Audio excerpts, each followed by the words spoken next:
Conversation.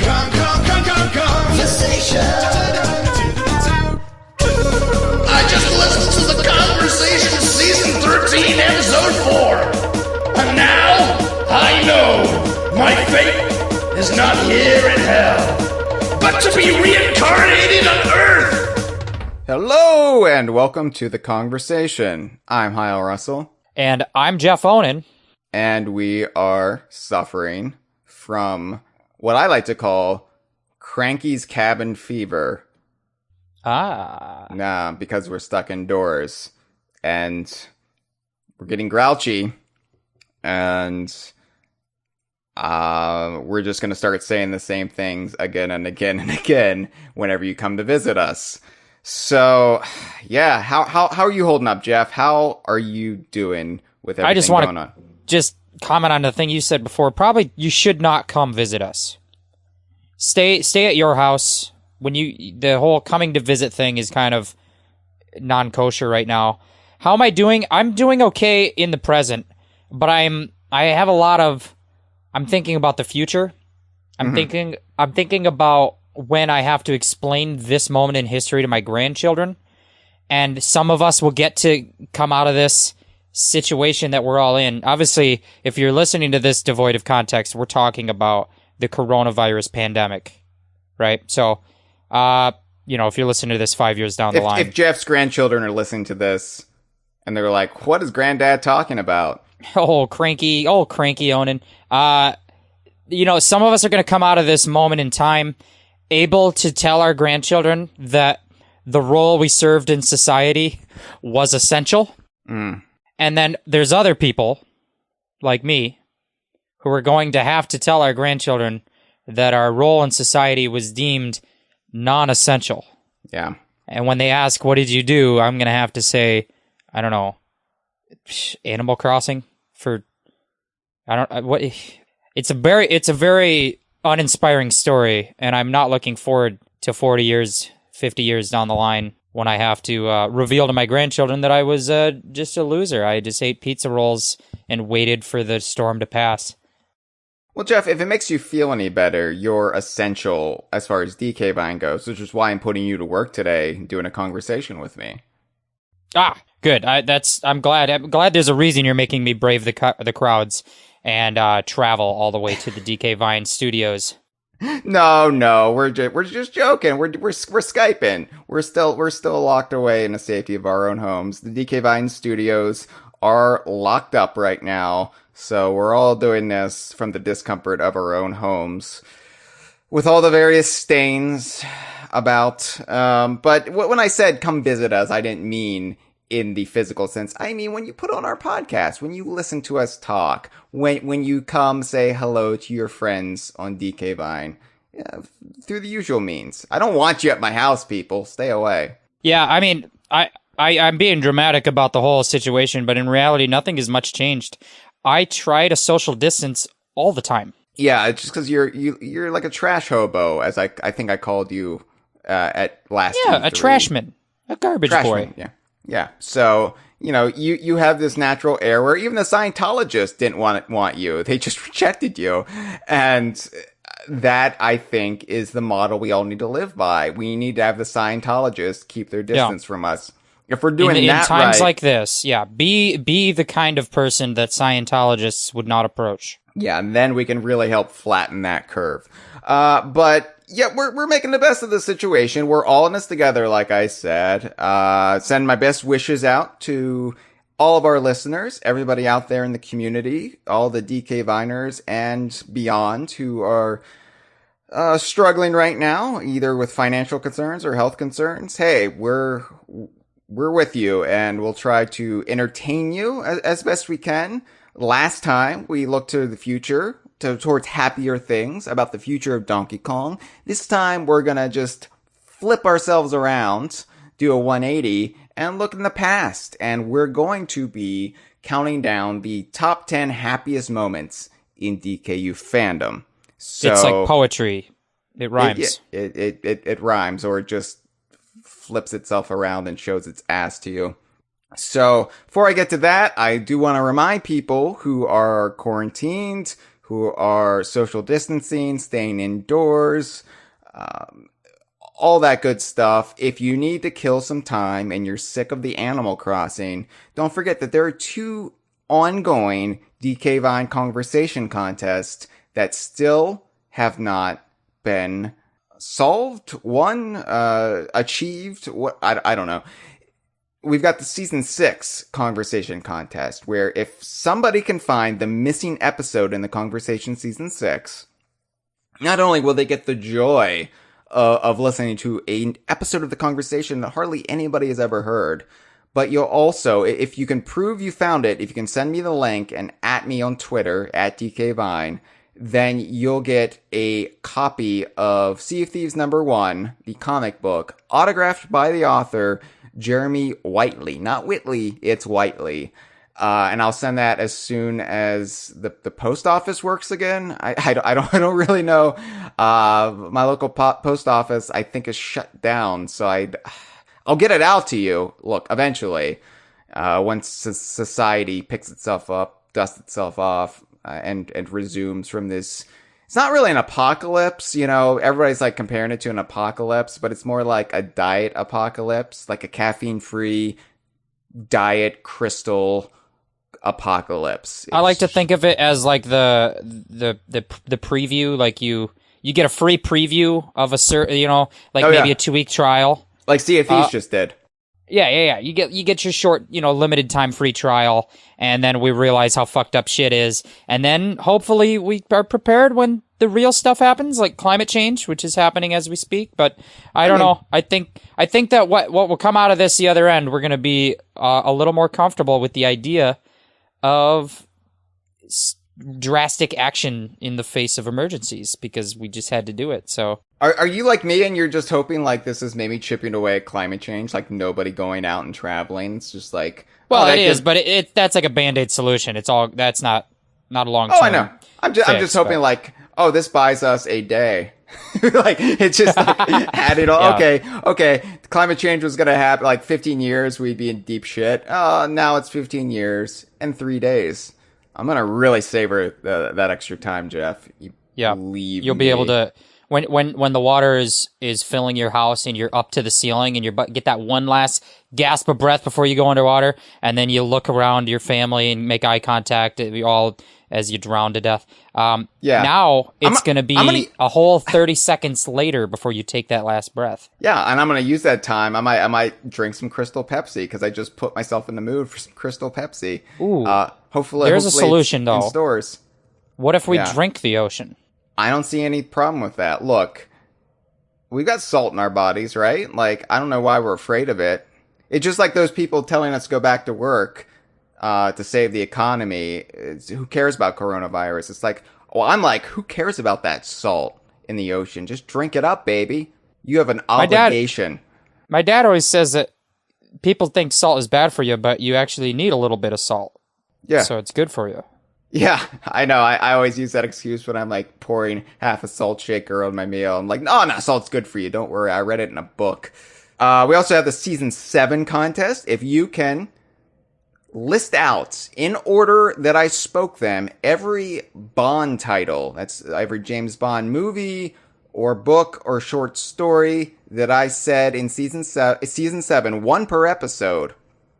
If you can do the whole list and add it to me on Twitter, obviously it'll have to be like in a screenshot or something since the character limit won't let you list them all out, but whatever. At me with it on Twitter and you will get a Pierce Brosnan Funko Pop. Everybody wants that, right? And he's my favorite Mrs. Doubtfire character. And we also will give you your choice of a physical copy of either Sea of Thieves or Yooka-Laylee and the Impossible Lair, whatever platform you want that on. And if you want that, if you don't want it on a physical platform, if you want to play that on PC, either one, we'll accommodate you there. But yeah, that's the season 7 contest. So get back to work. Don't be like, Hyle, you need to produce more episodes of The Kongversation because we're all under quarantine. I'm like, how about you go back and you listen to the ones I've already produced and you win yourself some sweet ass prizes, people? Come on. Jeff, you're disqualified from entering. I know. I've tried. I was really hoping to get a copy of Sea of Thieves and finally play it. It's been really awkward watching you do this blog, Golden Sands Blogging, blog post, and you've never actually played the game, and I'm just like, wow, Yeah. he's really hiding it well. I assume you can walk the plank and stuff. I mean, it's really easy to just kind of BS it. It's Yeah, pirates. What is there to know? Captain Black Eye, and then there's the thing about kidnapping a gorilla. Look, we've all seen it before, people. So Hyle, on that topic, Jeff. let's shift gears. Let's shift emotional gears here, because I don't want to talk about the state of the world. I want to talk about the state of of times I was happy once. Yeah. Back when you were young and unblemished, and the world hadn't hardened you into the cynical, pathetic shell that is before me right now. I mean, granted, I'm still young. I'm only 17 years old, but I'm very blemished. Yeah, you by look this like you're world. 50 though. Yeah, it's tough. Yeah. I thought, I wanted to keep the good vibes going because, I like vibes, and my business, Good Vibes, where I sell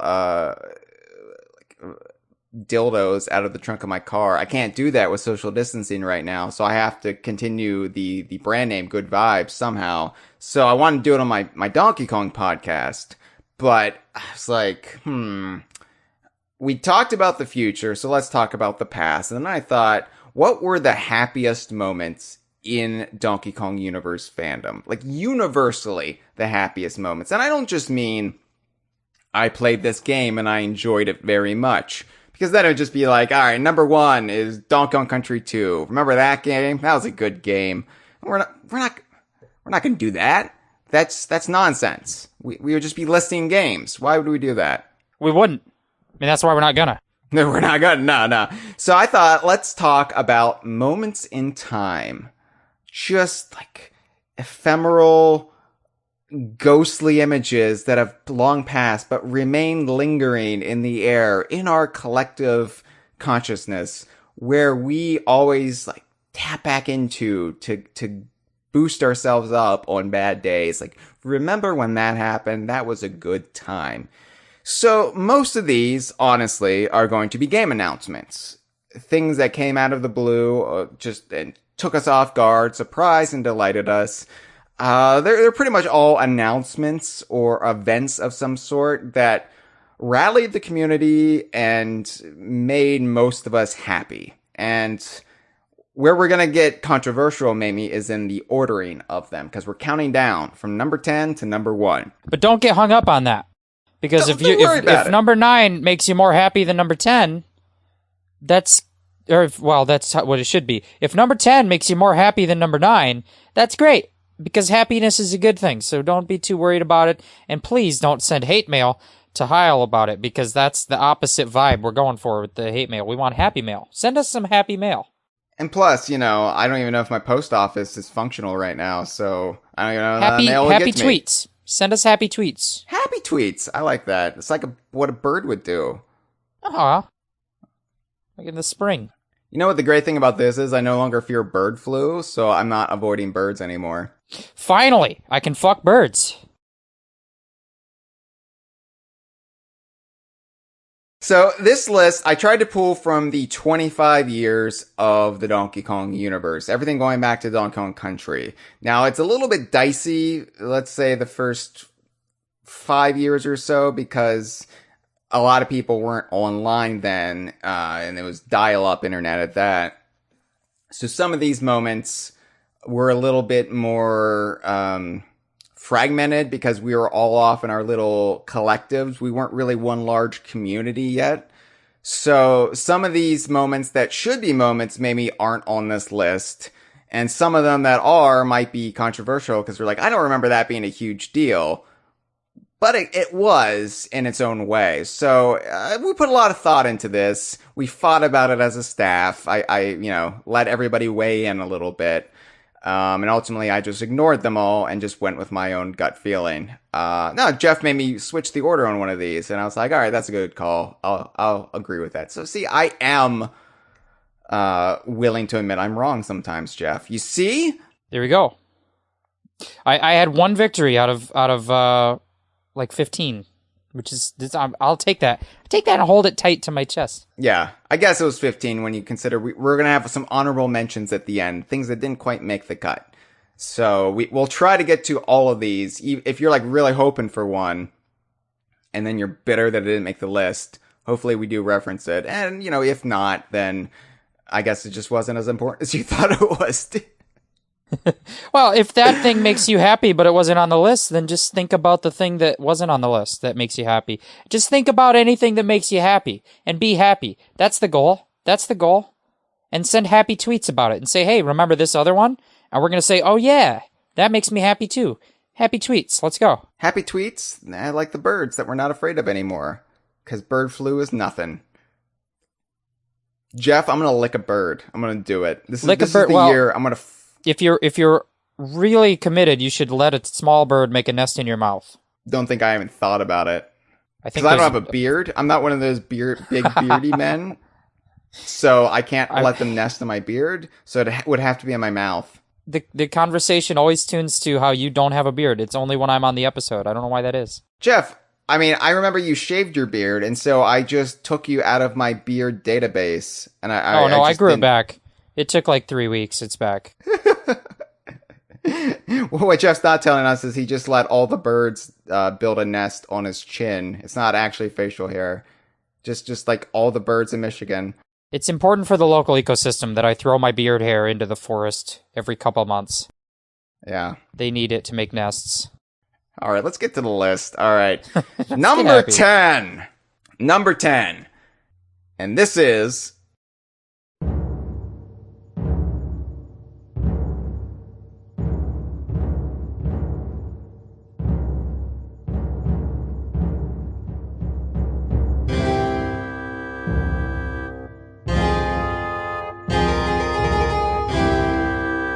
Conker's Bad Fur Day. Oh, shit. Yeah, you I thought you were waiting for me. I was waiting for you. It's Conker's Bad Fur Day.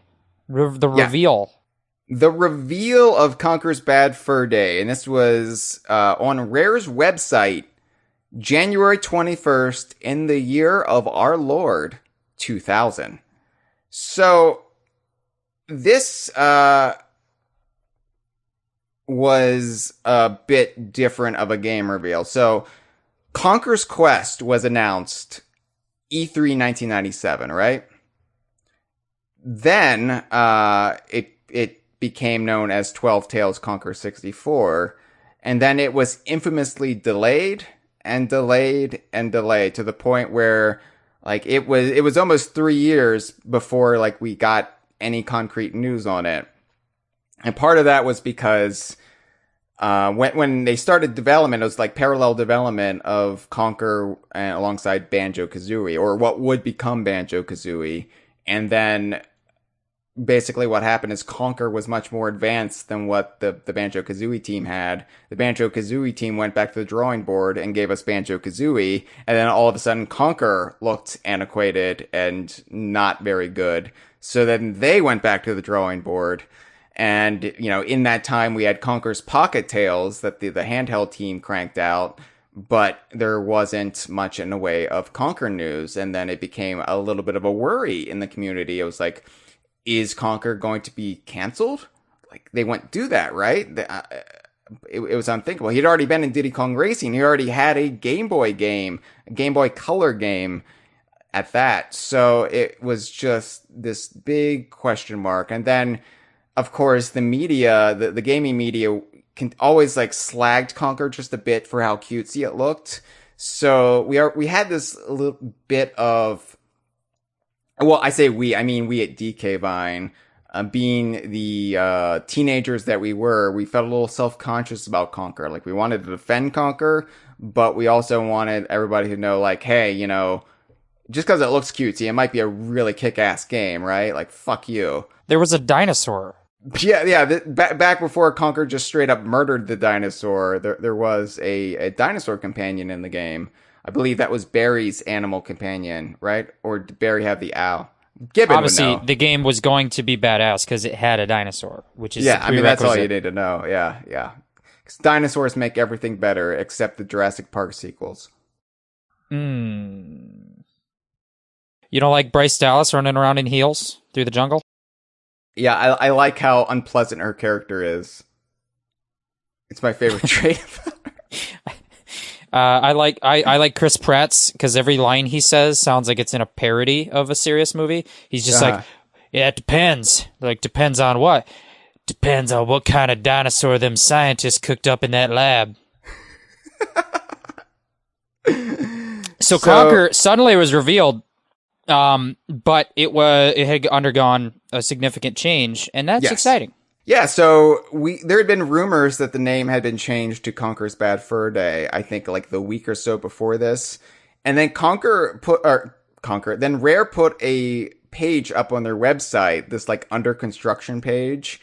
And when you clicked on it, various characters from the game, I believe they were the 3 Barnyard Tool characters, Ron, Reg, and Frankie.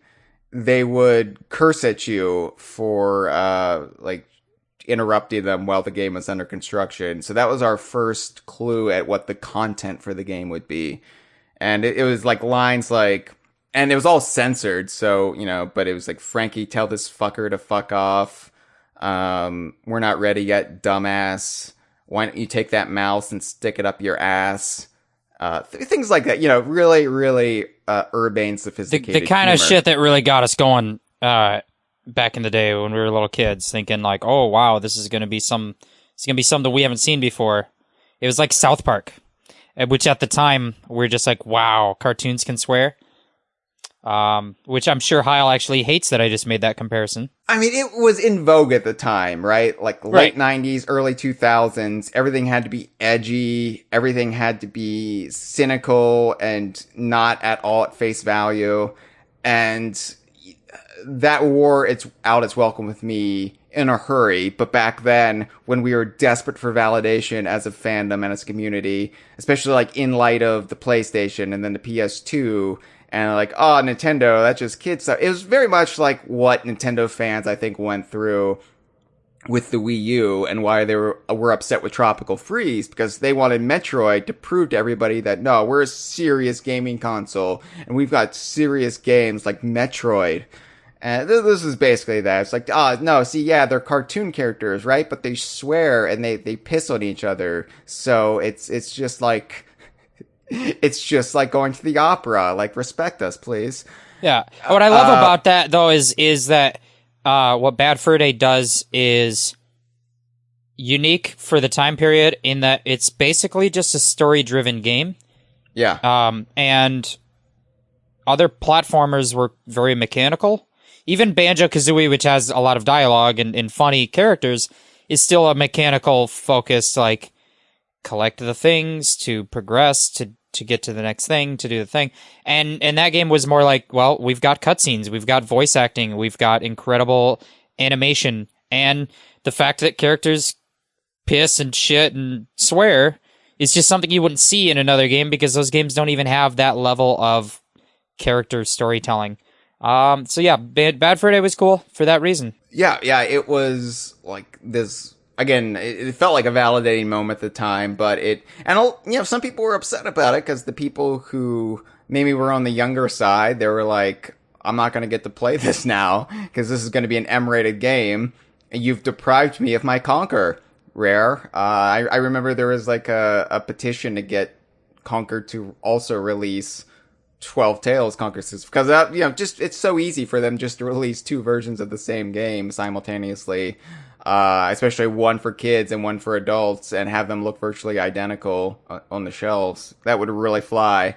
But yeah, I mean, it was like one of those early reveals, and a non E3 reveal at that. Like before, like it was just completely under the radar. Sort of just, oh, we're gonna just update our website with this. Not attached to anything. Just in the middle of dead winter in January, but it was a really cool moment, and especially since like Donkey Kong 64 had just come out, we knew Banjo-Tooie was coming, and it like reaffirmed Conker for us, and it was. I want to clarify that I was not even born yet at this time. I was 15 years old in 2000, and I am 15 years old, so I wasn't born in 2000. And every time I lie about my age, Hyle, I forget the number I said last time. I can't keep track of how old you are. It's becoming a legitimate mystery to me. Bottom line is that I'm younger than 9/11 is probably true. No. And what? Oh, sorry. Happy vibes. I'm younger than Harry Potter and the Sorcerer's I'm just Stone. arguing the fact, Jeff, I saw you on 9/11. I saw you. Oh yeah. In the news footage. We were at that Subway together. What? At 9/11. That's our. Everyone has that story. Like, where were you on 9/11? I was eating Subway with Hyle Russell, and we saw it on the news. I thought you meant you were like at a New York City subway, escaping. And I don't go to those. I try to social distance. I don't take the subway. All right. Well, that was number 10. That was number 9. Do you want to alternate the reveals? I guess you kind of stole that one from me, right? You can have number 9. Okay. Because that means that you're going to also have number 1 if we keep odd numbers. So I'll take even numbers. All right, cool. Number 9. And that is, we should have a drum roll. Do you have your bongos nearby? I do, but I have all my computer on my lap. I don't want to get up and get my bongos. All your computer. I'll go get my bongos. Hold on. All right. Hyle's getting his bongos. While he's gone, I'm going to entertain the audience. I just want to point out Daily Johnson's in the chat and arguing with me in the live stream chat saying that I'm not who I am. But I am. It's me. So believe it. Just Andre is claiming that I'm 26. Maybe that's true. It's a mystery. I'll never reveal it. Now I'm going to have bongos on my lap. All right, Hyle, bongo it up. Number 9.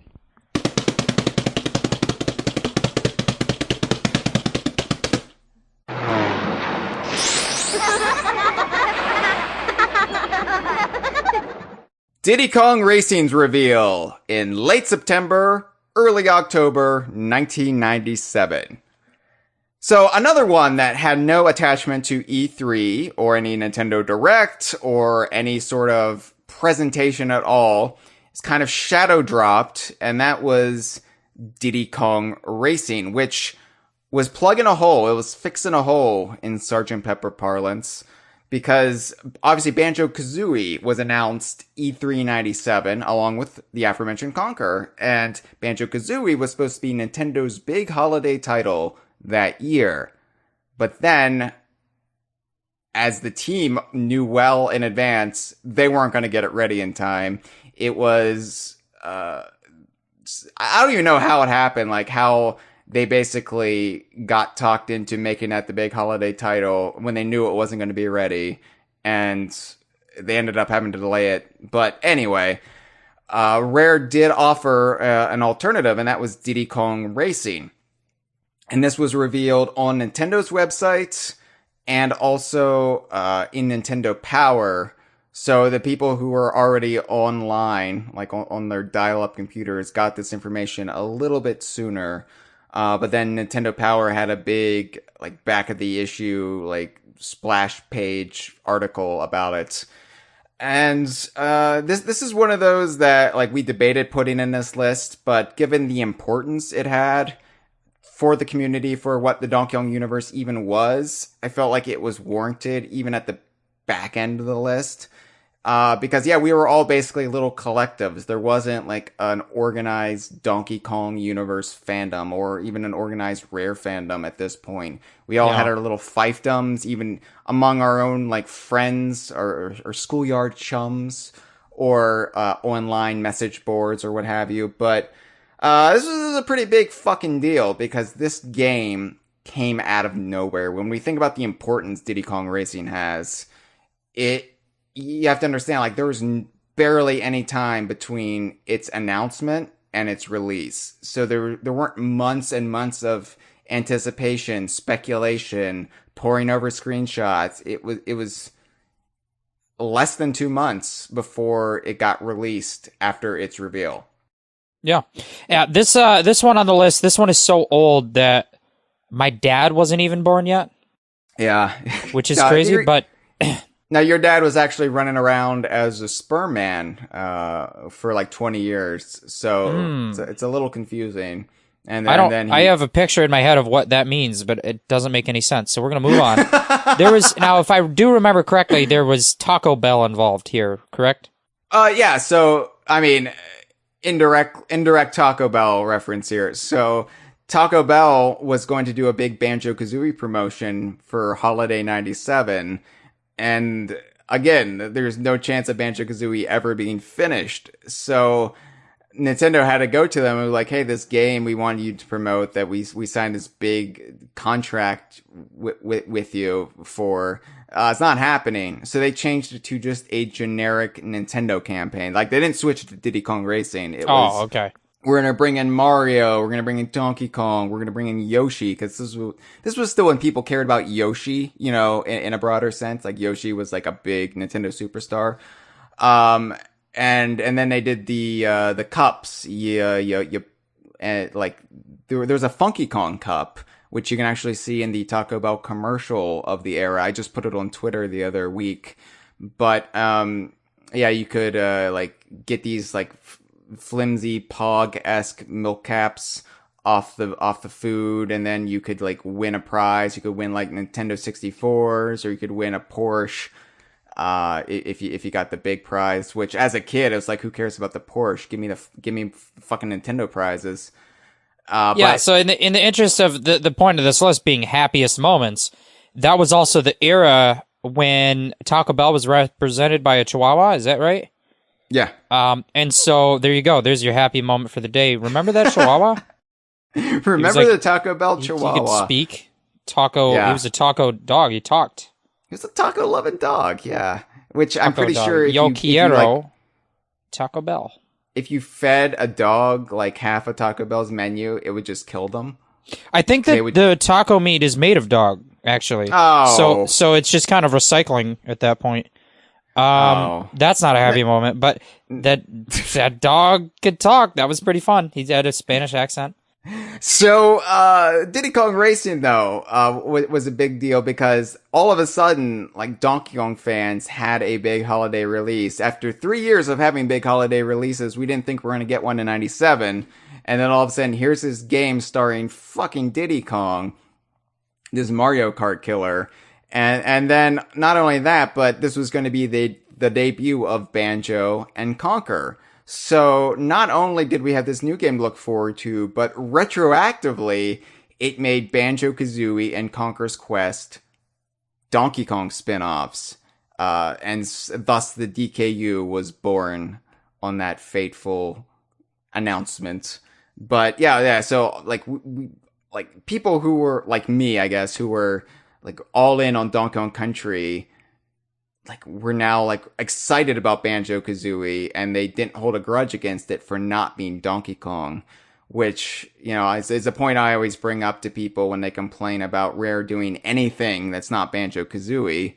I'm like, okay, but, you know, once upon a time, I resented Banjo-Kazooie for not being Donkey Kong, and granted, I gave it a shot through very contrived means that really, like, only make sense to me and like-minded weirdos, but I still, you know, gave it a shot. Maybe you should give Everwild a shot, idiot. I don't actually call them idiots, because that would be mean. That's would be not happy. mean. Stay That's happy. not happy. Happy Sorry, tweets. I was just thinking about what Taco Bell does to me.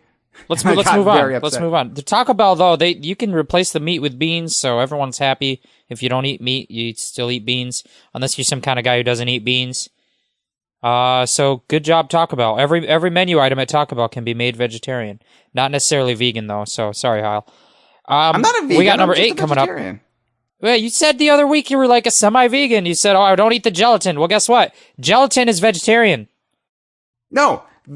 Okay, I don't eat... If you don't eat gelatin, that's a vegan mindset, not a vegetarian mindset. I don't eat food products that involve the straight-up murder or slaughter of an animal, and that's gelatin. You don't know what labels mean, so let's stay happy and move on. and you can pan because we got number 8. Yeah. Are you gonna pan? Hold on. My bongos were sideways. All right. Let me pan. Prepare the bongos. Incoming number 8. Okay. Here we go. Donkey Kong 64's reveal. December 31st, 1998, January 1st, 1999. Depending on when the rollover happened, that's when the variance in the dates. But yeah, so it was a new year, brand spanking year. Everybody was worried that, like, in 1 year, the world would end because of Y2K. Like, society would collapse, everybody would be staying indoors, afraid to go outside. Could you imagine that? I'm glad we avoided that. But, yeah, I was in a good mood that day, January 1st, 1999, because they finally revealed Donkey Kong 64 on Nintendo's website. And just one screenshot, but it was the screenshot I had been waiting probably 4 years for at that point. Because when Donkey Kong Country came out, like, they were already talking about Nintendo's next system, you know, the Nintendo Ultra 64. So we knew there was going to be some sort of Donkey Kong Country game for the Nintendo 64, as it became known worldwide. But we didn't know when, and it was kind of aggravating after a while, because you had, you know, like the N64 coming out in August of 96. And then we still had Donkey Kong Country 3 to come out a couple months after that on the Super Nintendo. So it was like, okay, that's great, but I really want them to announce the N64 game. Just confirm it that it's in development, that it's coming. Maybe give us some saucy, sweet screenshots for me to savor. And then, you know, I'll be content. And it was this aggravating silence, especially on Nintendo's end, that we have no word on if a Donkey Kong game is in development. You know, it's like, yeah, you do. You know it's in development. Shut up. Anyway, so this was finally when they gave up and said it's coming, and it was a happy day. And I don't sound too happy right now because I'm getting angry over their denials all over again. Don't get angry. Get happy. I'm a little boy who's upset once more over how they treated me. I sent them letters, Jeff. I sent them letters, physical letters, back when my post office worked, and I said, "When is Donkey Kong coming from the Nintendo 64?" And I just want to say, if my grandchildren are listening to this, we started at the top of the show mentioning my grandchildren potentially listening in. Letters was like sending a text, but made of paper. Mm-hmm. And also, we didn't attach a picture of our penis necessarily. Well, you it was could. like a 50-50 shot. Back then, if you wanted to get a picture of a penis, usually you'd have to take the film to like Walgreens. They'd develop it. Unless you had a Polaroid, and then you had like a thing, it would just print the picture out. But you couldn't share it with your friends unless you just like went to their house. Mm-hmm. Right. Yeah, Donkey Kong 64 was interesting because all the big rare games of the day, as myself was just a wee toddler, I was 15 weeks old when Donkey Kong 64 came out. The wee toddler sounds like a really awful product Nintendo released. Yeah, they just like pushed just yet another peripheral that nobody wanted. And it's like, this will really get in the toddler gaming crowd, an untapped market. Like, no, Nintendo, like, it's just lights on a bobby stick with... Anyway, you know, Banjo-Kazooie, I don't remember the media push for that. I don't remember a media push for Diddy Kong Racing. I remember commercials blasted for Donkey Kong 64. Donkey Kong 64, I remember advertising. And that was a game you really couldn't, like, not be excited for. I remember it having a big, like, cardboard standee at the Blockbuster where you could rent it. And I didn't own an N64, but I was just explain to your grandchildren what a Blockbuster is, Jeff. Blockbuster was like Netflix combined with a grocery store. And so you'd go to this store and you could pick out the movies you wanted to watch, but then you'd bring them home and you'd have to bring them back. And if you didn't do it, you went to jail. You also had to rewind them, which rewinding is like when the movie is over, you had to wind it up. Kind of like Cars. We used to have to wind up Cars. Wait, Cars it's like a bus, but everyone owns one. Okay, so slow down, Jeff. Rewind. You don't just press the restart button? Like, what? Why do you need to rewind? It's kind of like an autoplay feature where it just starts counting down, except you have to do it manually. And instead of playing the next episode, it just goes back to the beginning of what you just watched. So anyway, yeah, no, they had Donkey Kong 64 was everywhere. And I just remember, like, you know, I was like Javert in fucking Les Miserables, peeking through that window, looking down, like all like, oh, I'm on this side of the window. I wish I was in there. Or maybe Mickey Mouse in that one Christmas sketch when he's looking in the window on Christmas and he's homeless and he wishes he could go in there and eat dinner. What? You know, remember that Mickey Mouse sketch from like the 30s? And it's got Pluto and they're like walking around on Christmas and they're homeless. And he looks in and there's this fat kid who's inside the house and it's a rich kid and he's just like a spoiled brat and he doesn't appreciate his toys. So it was like that. I was like, I had a PlayStation, so I was Mickey Mouse, homeless, and I was peering through the metaphorical window of privilege, looking through the other side and seeing this display at Blockbuster for Donkey Kong 64, a game I couldn't play, but had Donkey Kong, Diddy Kong, and other Kongs right on the front cover. And I look at that cover and be like, wow, look at all them new characters. I want to play that game. Look at all them Kongs, yeah. Those were the days. Yeah, I mean, Donkey Kong 64 was my most anticipated game in my young, supple life up until... I don't know why it has to be supple if I'm young, but that's just the way I always phrase it. It was the game that held so much promise, and it had to be the greatest game of all time, because how could it not be? Remember Donkey Kong Country 2 and how good that was? Now imagine it on the power of the Nintendo 64. Best game of all time, like, by default, right? So, my opinion on that obviously has changed, but that's the way I felt at the time. And this list isn't like necessarily how things eventually turned out. It's right. Those moments in time. So some of these are going to be like, okay, they didn't really have a happy ending, but it was a happy moment at the time. And others are, you know, other moments that could be on this list, they weren't immediately happy, but they had a bigger payoff. They won't be on a list, right? So, I think that, you know, anyone who thinks that Donkey Kong 64 is maybe not that amazing of a video game, they must agree that Donkey Kong 64 had the most amazing excitement around it pre-release. Yeah. It was like, there was no bigger moment probably in the Donkey Kong franchise than that sustained period of building up the brand that happened during Donkey Kong Country. And then once you were at that point, looking at this monumental release coming soon, which was Donkey Kong 64. Yeah, it was so big you needed an expansion pack, Jeff. Even the Nintendo 64 couldn't handle its power. Yeah, I mean, first your N64 gets to expand, and while that's happening, your body expands, possibly for the first time in your young male life, and you're like, well, what do I do with this? I play Donkey Kong 64. Then I hide the underwear under the bed and don't tell mom.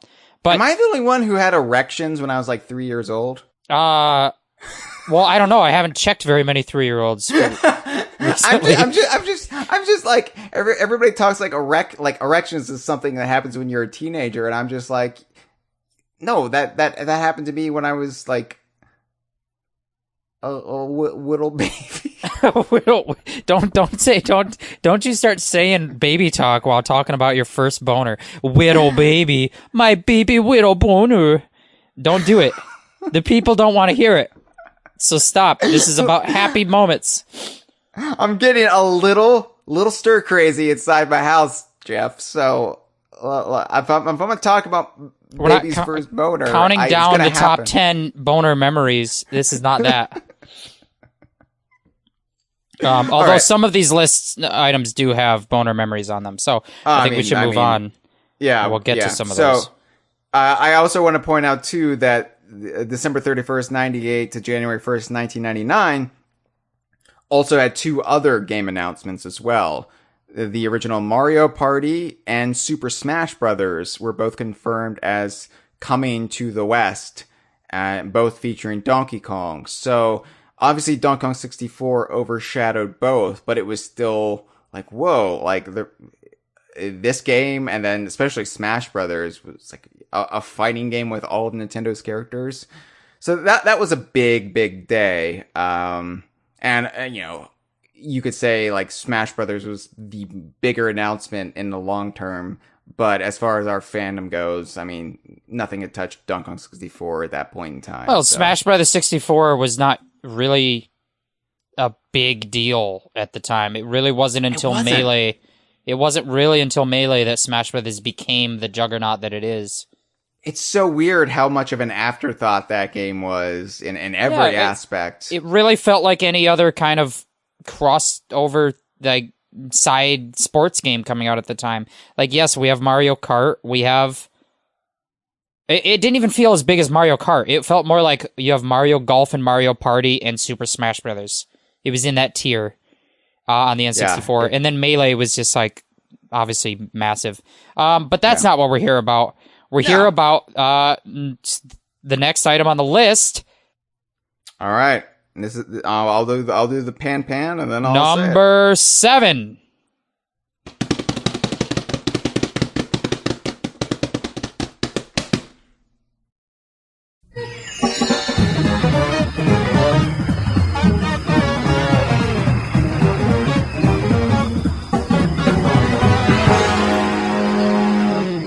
E3 2001, and it was the E3 where we got Donkey Kong Racing revealed. Well, okay. Diddy Kong Pilot revealed. Oh. Donkey Kong Coconut Crackers. Banjo-Kazooie Grunny's Revenge. Oh, hey, we got that one. And Dinosaur Planet was revealed to be Star Fox Adventures officially, but still featuring little baby Twicky. Stop it. Quit that. We don't like it. We as humanity, we don't like that. So E3 2001 was just the first notch in an onslaught of nothing but happy memories that came one after the other in 2001. Subway, eat fresh. I mean, you know, they came out with that first Harry Potter movie in 2001. Like, how could that year not be the happiest year for a child? No, E3 2001. I don't remember E3 back then. I was negative 6 months E3 2001. And, you know, I think the E3 didn't start to really become a thing that I personally paid attention to and then became extremely interested in and hyped about until maybe, the mid 2000s. You know, I remember E3 2006 might be one of the earliest ones I started paying attention to. But, yeah, I'm a baby, Hyle. I'm just a baby. But, yeah, I mean, it just in terms of sheer content of announcements, things to think about, things to look forward to, all coming out of Rare in one E3, it's hard not to put this on the list, even if in the long term, a lot of these didn't pan out. Didn't pan out. Yeah, it's... You know, Donkey Kong Racing, and, you know, I've been criticized sometimes, like by Lee Loveday, actually, whenever I bring this up on Twitter, because it's like, look, the game wasn't that far in development. It was essentially a really good-looking trailer and some concept art. Doesn't matter. It doesn't matter because Donkey Kong Racing looked like the most amazing concept, and honestly still does to me. A racing game where you race animal buddies and various wildlife of the Donkey Kong games.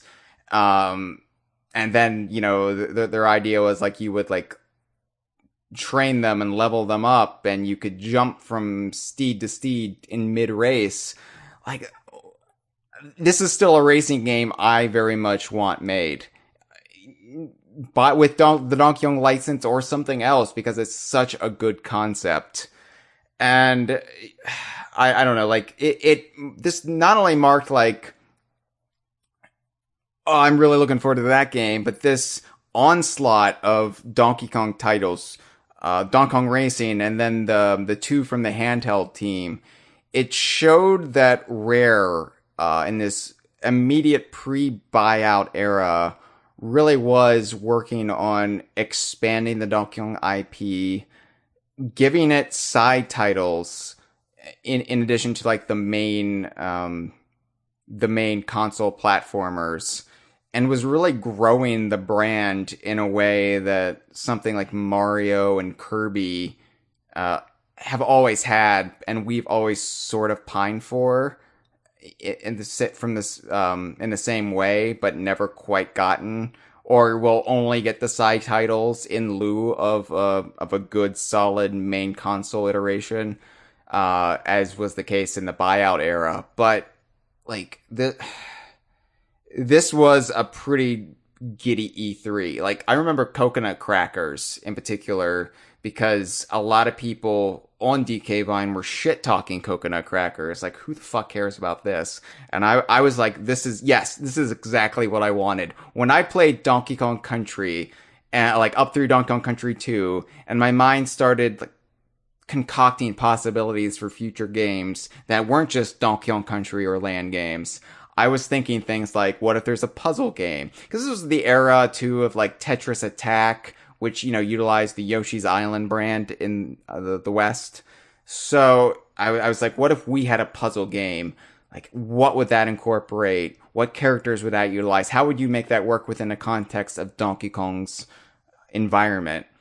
And so Coconut Crackers to me was just like scratching this little itch that I had in my nether regions. And this is your very first boner.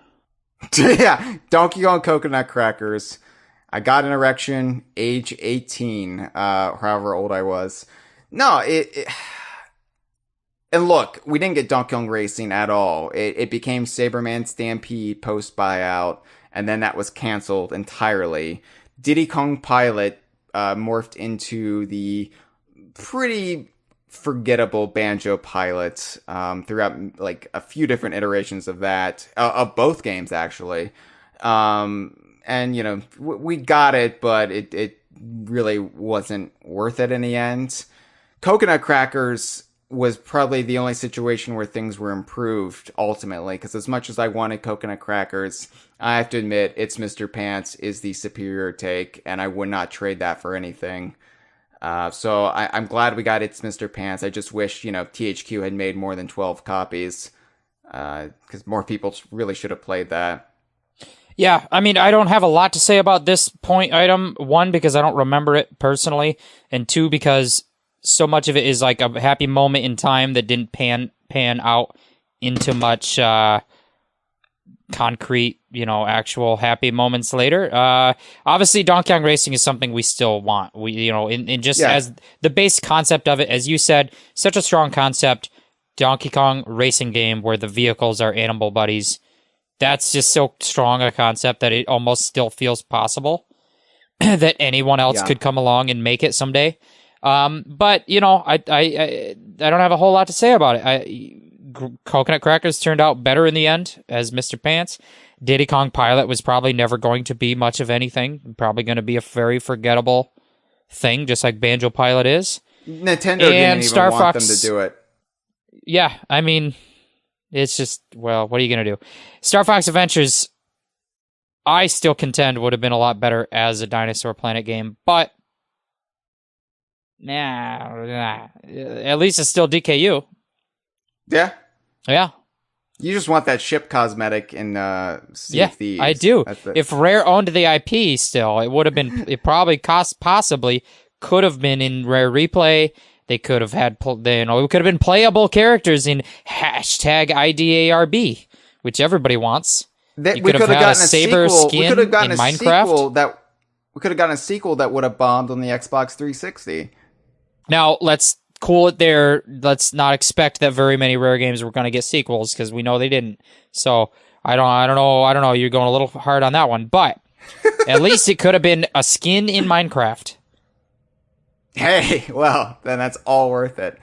So, all right, I think we move on, right? Number six? Yeah. Huh? No, I just wanted to say one more thing about this, though. Tell me. And why this E3, I think in my mind, still matters, and why it's still kind of The E3 we always go back to when we think about happy E3s or happy moments in the fandom, because this is what we aspire for Donkey Kong to be again, right? This is what we were talking about in the last episode, Jeff, that we want Donkey Kong to have a stable home so we can get a new game, but then also like a sequel, and then maybe like little baby side game, little baby side game, little baby.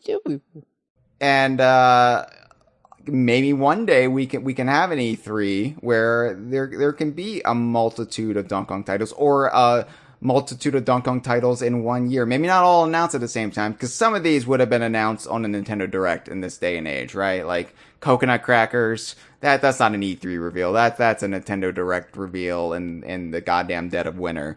Yeah, but that's a shadow drop. That's like, there's not even a trailer. It's just like, hey, it's on YouTube. It just, you get a mysterious package on your doorstep and you're like, what is this? It wouldn't even be a physical release. It would be like, go to the online shop and download this thing for $4.99. Find a QR code. Yeah. It would be on like, mobile, and it would have like lottery mechanics to unlock more blocks. Yeah, I would bankrupt myself on Donkey Kong Coconut Crackers on mobile. So you can download all 400 colors of Donkey Kong. Anyway, so yeah, that's why this E3 is still so happy to me, even if it didn't ultimately pan out. Like, we got 2 out of like 5 releases, arguably, as promised, but it's still like the E3 that like I want us to get back to one day, and maybe one day we will. All right, number 6. Let me lead you in here, Jeff.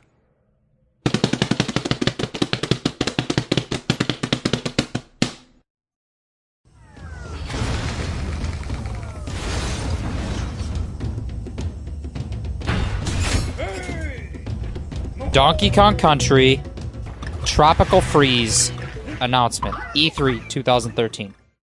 Yeah, so this one, similar to Diddy Kong Racing in that I don't think any of us were seriously expecting it that day.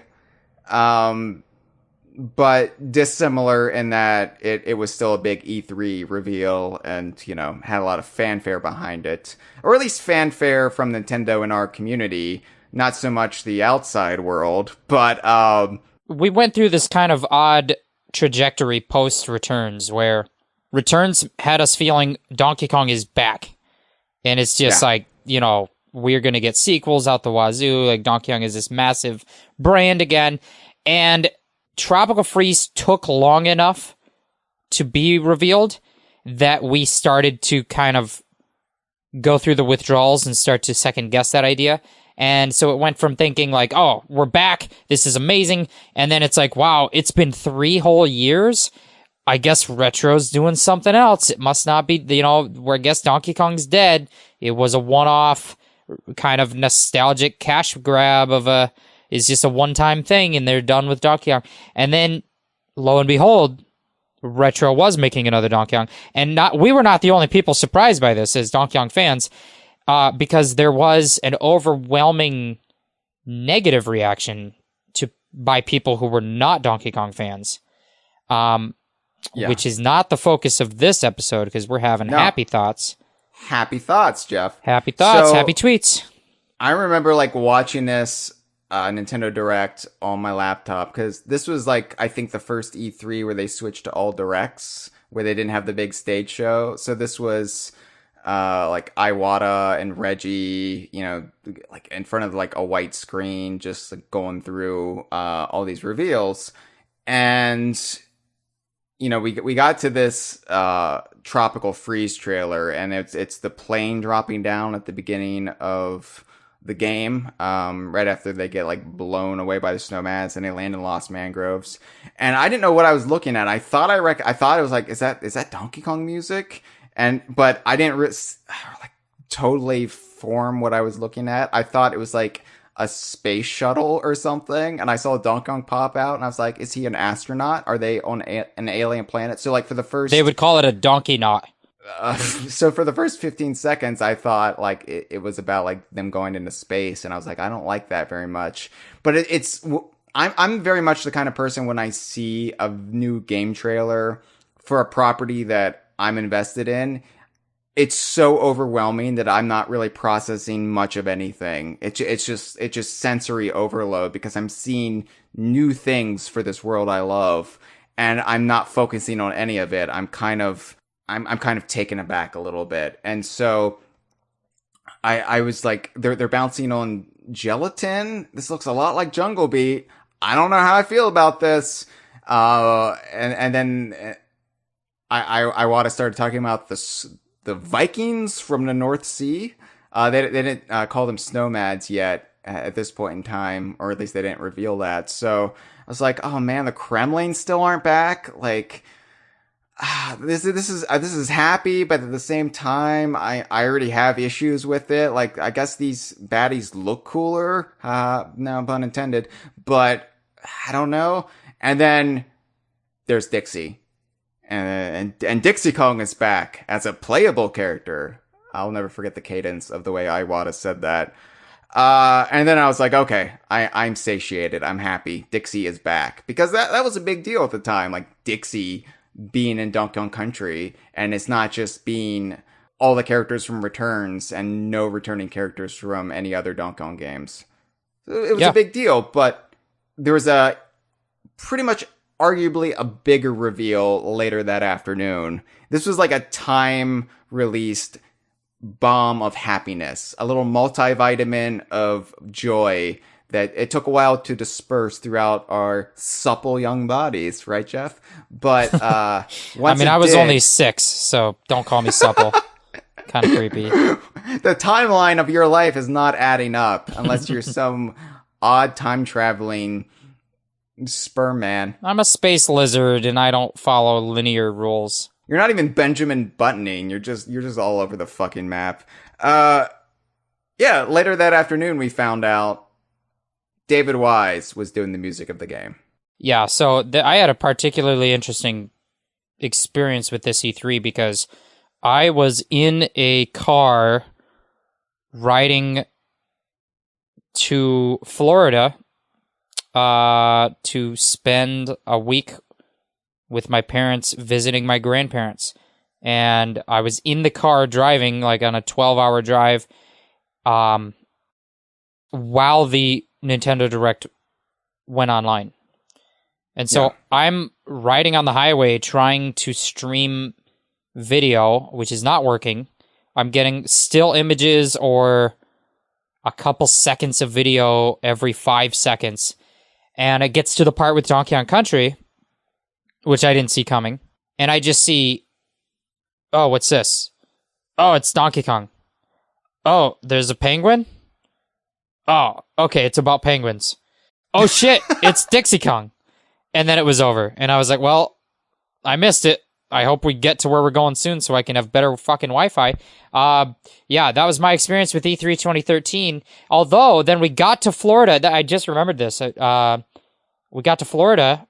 We spent time with my grandparents, but they did this thing that E3 called the Best Buy Experience, which was a way for people around the country to experience E3 demos of newly announced games at local Best Buys.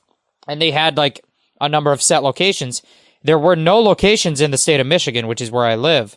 But I was in Florida, and there was the local Best Buy by my grandparents was one of the locations. So I went to the Nintendo E3 Best Buy experience, waited in line where they were demoing 4 games, if I remember correctly. Mario Kart 8,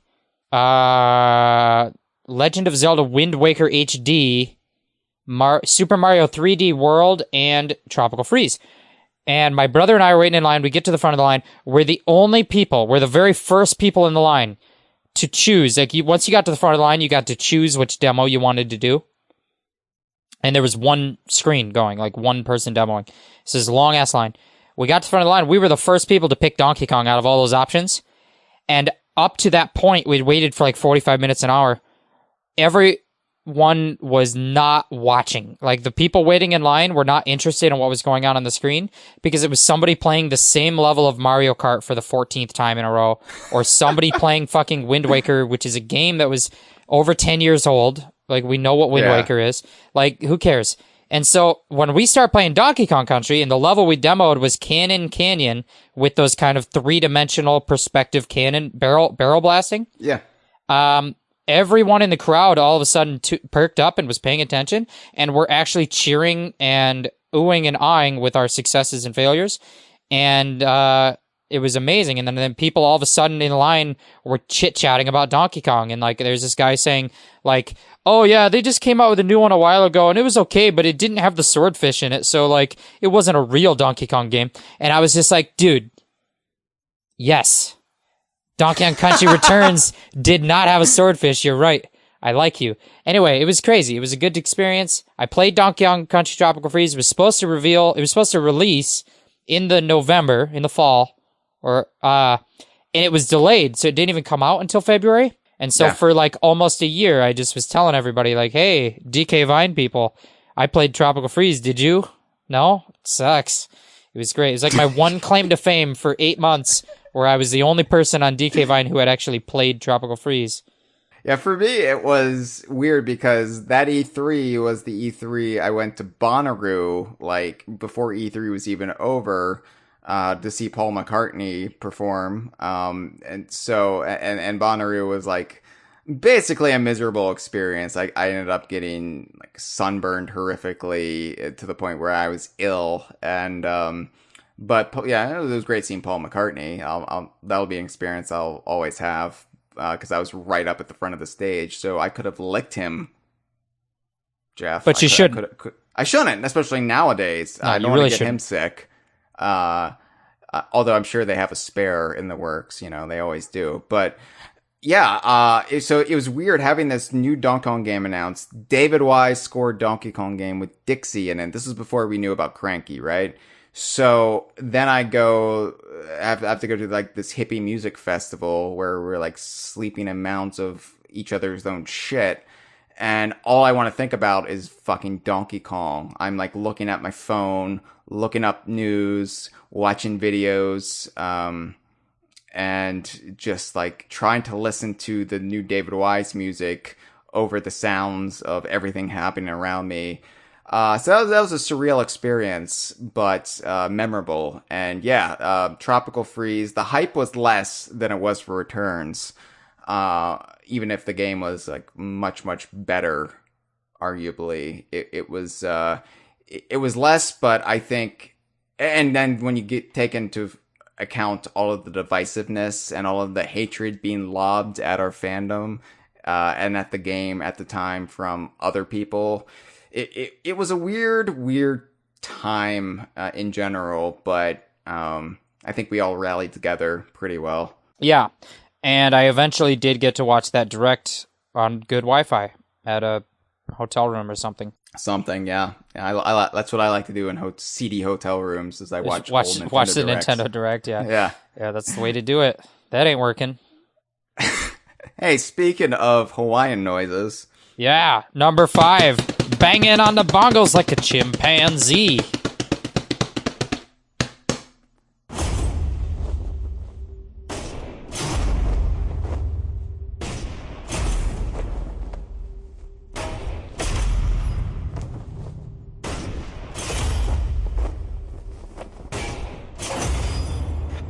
You never forget your first game. And the more of them you play, the more of them you love. Every memory is a story to cherish and share. We fought back monsters, soared across the stars, achieved the impossible. We were heroes. There were games that blew us apart, and games that brought us together. Whether you're reliving childhood memories or discovering classics for the first time, you'll see why the best stories will never be forgotten. Number 5, The Renaissance. E3 2015. You got to explain this one for me, Hyle, because I think that for myself, not actually for myself, but for the audience, this one is a little more conceptual than it is a specific detail. It was a period in time that culminated in this specific week. So And I would say this is a catharsis. This was a moment that began to heal a lot of the wounds that had been inflicted upon the fandom, going back to 2002 and the buyout of Rare from Microsoft.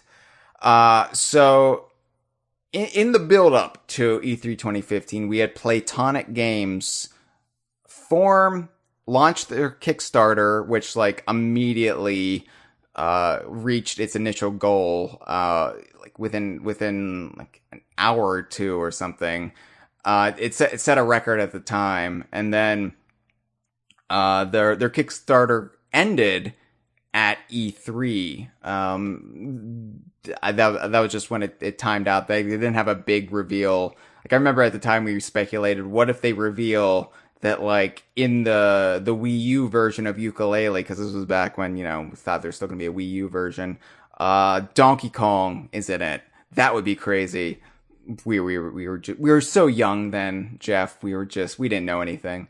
But yeah, you had Yooka-Laylee in Playtonic form, and then you had kind of the rebranding of Rare at that E3. That was their coming out party to kind of shake off the Kinect era of Rare, which nobody really, I want to say, appreciated. But they got the new logo that harkens back to the classic Rareware logo of the 90s, but you know, with a modern sheen to it. And they announced Rare Replay and Sea of Thieves. So those three big things, Playtonic and Yooka-Laylee, and the end of their Kickstarter, and that coincided with the rebirth of Rare. And this was kind of a little bit more of a low-key moment in comparison to some of these others. Like, I think what happened was this soothed me in particular and made me realize, hey, all these things I was worried about, everything's kind of going to be okay, because all these people who, you know, had to leave Rare, who were let go, or they're now at their own studio and they're making the games they want to make. Rare is not stuck making Kinect games anymore, and they've got this collection coming out, and they've got this pirate game coming out, which I'm very, very interested in. So it was a good week. It was a very good week, and the amount of people who were like upset that Rare wasn't doing Banjo or whatever. You're always gonna get that, but I think this definitely began to turn us away as a fandom, as a community, from the cynicism and just jaded bitterness that had permeated every facet of our interactions with each other for the last 13 years. Yeah, I think that it was the tail end of a really difficult period where we watched Rare become this, you know, making Kinect sports games something that they put a lot of effort into, but were maybe not all of them passionate about, and just sort of we're seeing almost a spark of creativity die in Rare, in if I can put it in the most dramatic terms, and at the same time seeing corporate like evilness come in and lay off people, important people, like incredibly influential people from our childhood, losing their jobs. A really tumultuous period that this moment was sort of the light at the end of the tunnel of a tough period of time, where we see like, well, maybe these people who went through, incredible upheaval are going to land on their feet. And at the same time, Rare, that we're still want to remain fans of, are maybe actually turning themselves around and now going to be working on passion projects again, and which I think has panned out, and certainly with the way that Sea of Thieves was such a passion project and has been so successful, and then with what we know about Rare Replay and how that game was so much a passion project and so much a celebration of their history, it was all exactly a 180 turnaround from where they were just a year or two before that E3. Yeah, when you look at what we call the Returns era, like everything from Donkey Kong Country Returns in 2010 up until I think we've pinpointed the end of the Returns era to be Tropical Freeze, because that's when things started changing. But there was still like all this uncertainty around the studio that started it all and the people who started it all, Rare, and the people who were at Rare. And so this way we kind of got our cake and we could eat it too. We had Playtonic and we had the new Rare. And yeah, I mean, it was like a flurry of good news for us. And not only that, but like, it was proof that there was an appetite for things like Yooka-Laylee, for 3D platformers. People wanted that, right? With the success of the Kickstarter. And all of a sudden, it was no longer like in vogue to hate on those games or to downplay what Rare did on Nintendo or really like since then. All of that like bitterness that was there since the buyout sort of went away at that point.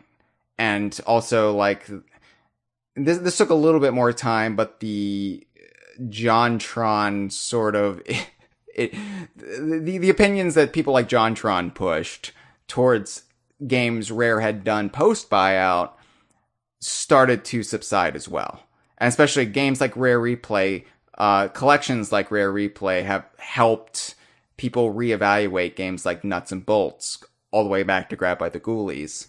And so, yeah, it was definitely the end of just cynicism for the sake of cynicism. Not in our culture, obviously, and not even in gaming, but for our community, I've definitely seen a huge turnaround in the last 5 years. Yeah, and I think there's just something really powerful to be said of a Microsoft press conference at E3, where they not only have something from Rare to show, but they have people from Rare on stage.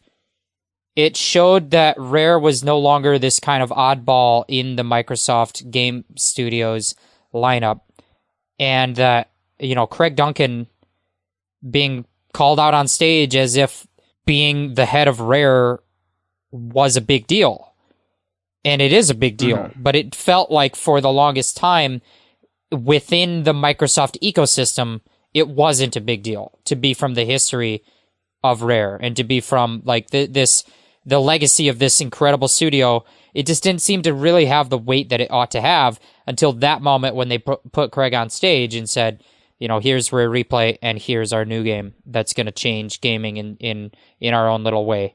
And that's a great point, because in the last 5 years, you've seen Rare go from being that oddball, the thing that didn't fit, to being a leader in Xbox studios, to being a studio other studios go to and say, okay, show us how it's done. Exactly. Yeah. And the types of, I think that the Xbox, what it's now referred to as Xbox Game Studios, was formerly Microsoft Game Studios. The Xbox Game Studios family is more of a family now than it was. And it is this kind of ecosystem of collaboration and things, and where there is a diversity of a lineup. It's no longer this like Rare is the oddball of the bunch, but Rare is actually the most veteran of an ecosystem of studios that is mostly new to the Xbox family. Even things like Halo, or Gears of War that are long-running franchises, the studios at the helm of those franchises are not the original studios. If they're little babies. They're little babies. If Bungie was still with Microsoft, then they would be kind of the veteran of Xbox Game Studios. But Bungie's not there. Epic Games doesn't make Gears of War anymore. Lionhead Studios doesn't exist anymore. Rare is, in many ways, the centerpiece of Xbox Game Studios, along with a couple other big company names. And in this moment in time when Xbox Game Studios is expanding tremendously and making acquisitions and making new studio formations, and it's great to see that Rare is no longer the black sheep, but is actually, part of the core foundation of Microsoft right now, of Xbox as a brand. Yeah. I remember coming home that E3 and just like taking it all in, taking in Playtonic, and their success, and then like watching that Rare Replay trailer again, and I cried. It was this like release of, okay, like everything's gonna be all right. So yeah, that was definitely like, I think the most emotional E3 for me. It was the first E3 I attended too, so it has a special place in my heart. But even if I wasn't there, I think it would still have the same reaction. Yeah, and at that time, I had just learned how to read. I was 6. And so it was the first E3 where I could read the text, and that had a big impact for me in terms of enjoyment. So now, get your bongos ready, Hyle. All right, here we go. Because we're about to tell you on our list of the top 10 happiest moments, number 4.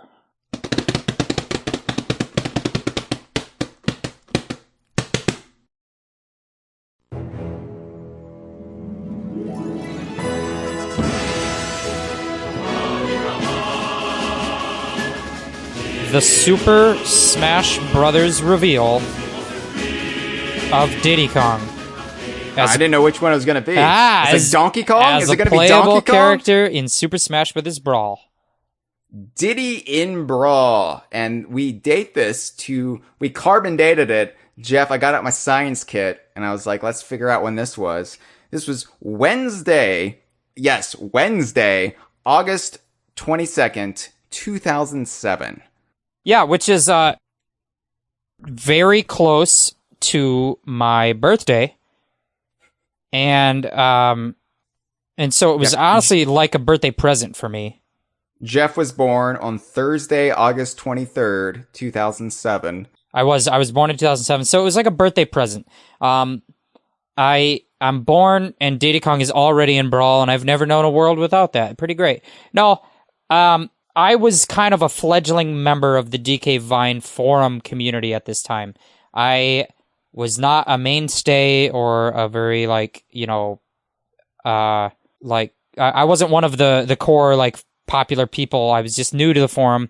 I was trying to get the lay of the land, and I was joined in the midst of a lot of bitter, shitty attitudes about Super Smash Brothers that I didn't understand. Because all right, so let me set the stage for you, Jeff. Let me explain. So Super Smash Brothers Melee came out, right? And it was a brilliant game that we all loved. I adored it. I played. I squeezed every last drop out of that game, right? I got everything. I got all of the trophies. I got all of the little notifications you can get. Like, I did everything in that game. But it's still stuck in my craw. You know where the craw is, right? That's where I got stuck by Melee. And that's because, as great as it was, where the fuck was Diddy Kong? You had Donkey Kong in it, sure, but he was in the first one. And then you had all of these newcomers in Melee, like new Mario characters, new Zelda characters. Fire Emblem got 2 characters right out of the gate in their debut in the franchise, and I'm thinking, where's Diddy Kong? You're thinking, a little absurd. What's Fire Emblem? Yeah, I'm like, wait, does this make Fire Emblem DKU? How does that work? The times. So Melee, I still love Melee. For the longest time, that was my favorite Smash game up until Ultimate. But Brawl was coming out, and this is when the Smash cycle as we know it today, was actually in full swing. The build up to Brawl with Sakurai teasing us, as you do when you tease somebody. He was teasing us. You want Widwee playable, little baby? Widwee's too big. Just like a baby boner. This is gross. Why are we upsetting people in these trying times, Jeff? Happy tweets, people. Please don't hate. Don't hate. His Smash Brothers Dojo website, not to be confused with xboydungeon.com. Smash Brothers Dojo was this huge thing because, at a time when YouTube was still in its infancy, we didn't have these big flashy trailers for debuting characters. What would be done was about, was it like once a month, you'd have daily updates on the dojo, and it'd be things like, here's what this item does, or here is this move you can do with this one character.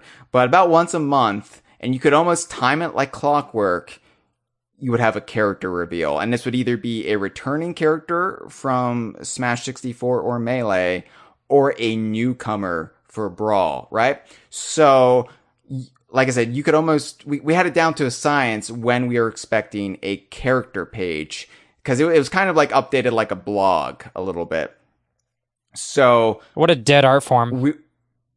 Right? Like, what kind of fucking clown would run a blog in 2020?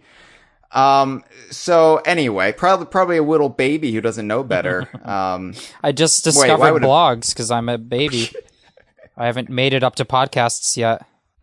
We knew a character was coming, and I forget like the time of night it was updated, because it was like in the morning in Japan, so it was pretty late at night or early in the morning for those of us in the West, in Europe and the Americas.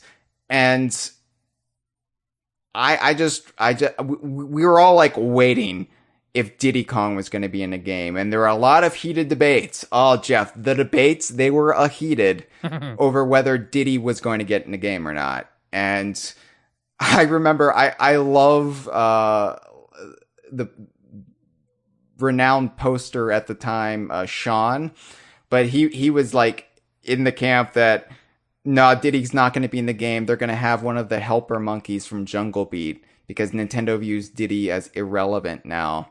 And Diddy is Rare's character, and they don't want anything to do with Diddy. And it wasn't just him. This was like a belief. We were so down on ourselves as a brand, as a fandom, as a series, that we were just like, everybody hates us, and we're just kicking dirt. But we were waiting for the Diddy reveal, and the time that it would normally update, nothing came. Like, there was no update. And so everybody just kind of lost their minds, and they were like, what's happening? What is happening? And we sort of knew this must be a new character, and maybe they were like ironing out something. Like, I don't know why it took so long. Nobody does. It doesn't really matter, does it? But it didn't come until early the next morning. I remember I found out when there was sunlight. Sunlight was beaming through our windows. I think I fell asleep, and then I woke up, and so I had missed the initial, like, the page is updated. But it was shortly thereafter, within the hour or two, that I woke up and I saw the Smash Brothers Dojo page for Diddy Kong. And the description, you can still go to it, by the way. It's at smashbrothers.com. But if you do enough backtracking through the dojo, it'll say, Diddy Kong, Donkey Kong's pal has finally joined the battle. Unfortunately, screenshots fail to truly capture the way he moves. He scrambles around the battle using whimsical fighting moves while wielding both his rocket barrel boost and peanut pop gun. And from that point on, he was inseparable from the two. Yeah, I think this was an interesting time period for me, because I had just joined DK Vine, and so I'd been on for a few months, and they hadn't yet broken me down mentally, emotionally. And so I was just a 4-year-old excited about Donkey Kong, and I was optimistic all the time about pretty much everything. So I never bought into the narrative that Nintendo was trying to erase Rare's version of Donkey Kong, because, Donkey Kong Jungle Beat came out in 2005.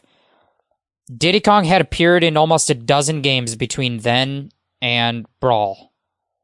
Diddy Kong appeared in 3 games in 2007. Mario Strikers Charged came out in 2007. It had Diddy Kong, and it had fucking critters. Mario Hoops 3-on-3 came out in 2006. That had Dixie Kong and Diddy Kong.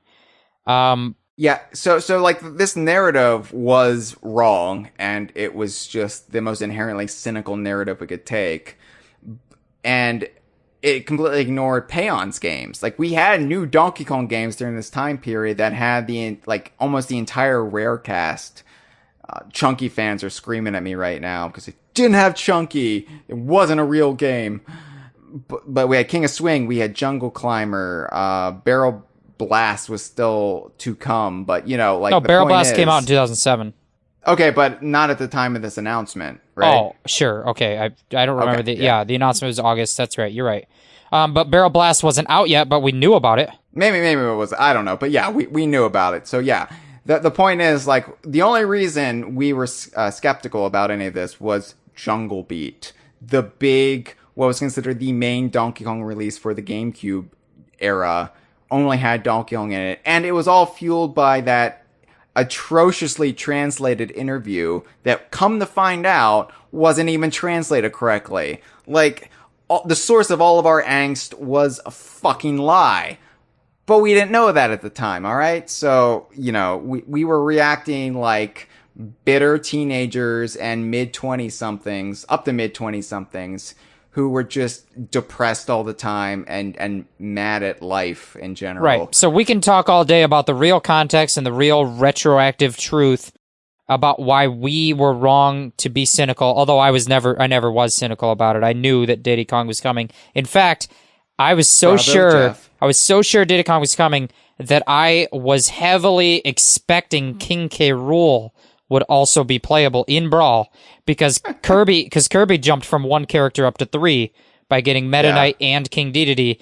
And the day they released King Dedede, there was another day when they revealed the Gangplank Galleon music, and I was just like, all right, that's it. King K. Rool is guaranteed. He's coming any day now.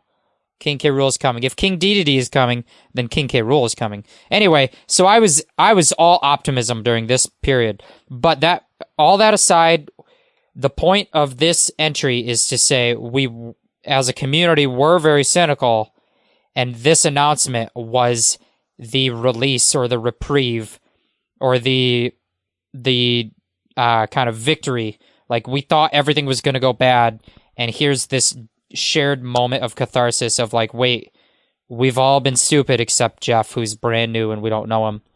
We've all believed silly things, and now we can rest easy that Diddy Kong has not been erased from history. Yeah, and I think the term I used at the time was Diddy is now a made man. And it was true, because from that point on, Diddy would always be around, and Diddy would be a prominent pillar of Nintendo. And, I say Smash was the kingmaker, and I stand by that. And as you said on the last episode, Jeff, this kind of started the trajectory we were on from this, and that led directly to Donkey Kong Country Returns. Yeah. We didn't realize it at the time, and it seems like there was a lifetime between 2007 and 2010. Like, it feels like I went through so much shit. Like, between that time, I won an Emmy, went out to Los Angeles, realized I hate Hollywood and I don't want to be a part of that world, came back, was directionless, fell into a deep depression, and then a new Donkey Kong game was announced, and I was like, sure, I'll just make DK Vine the rest of my life, sure, whatever. For me, it was like I learned to ride a bike, I started to branch out and eat vegetables.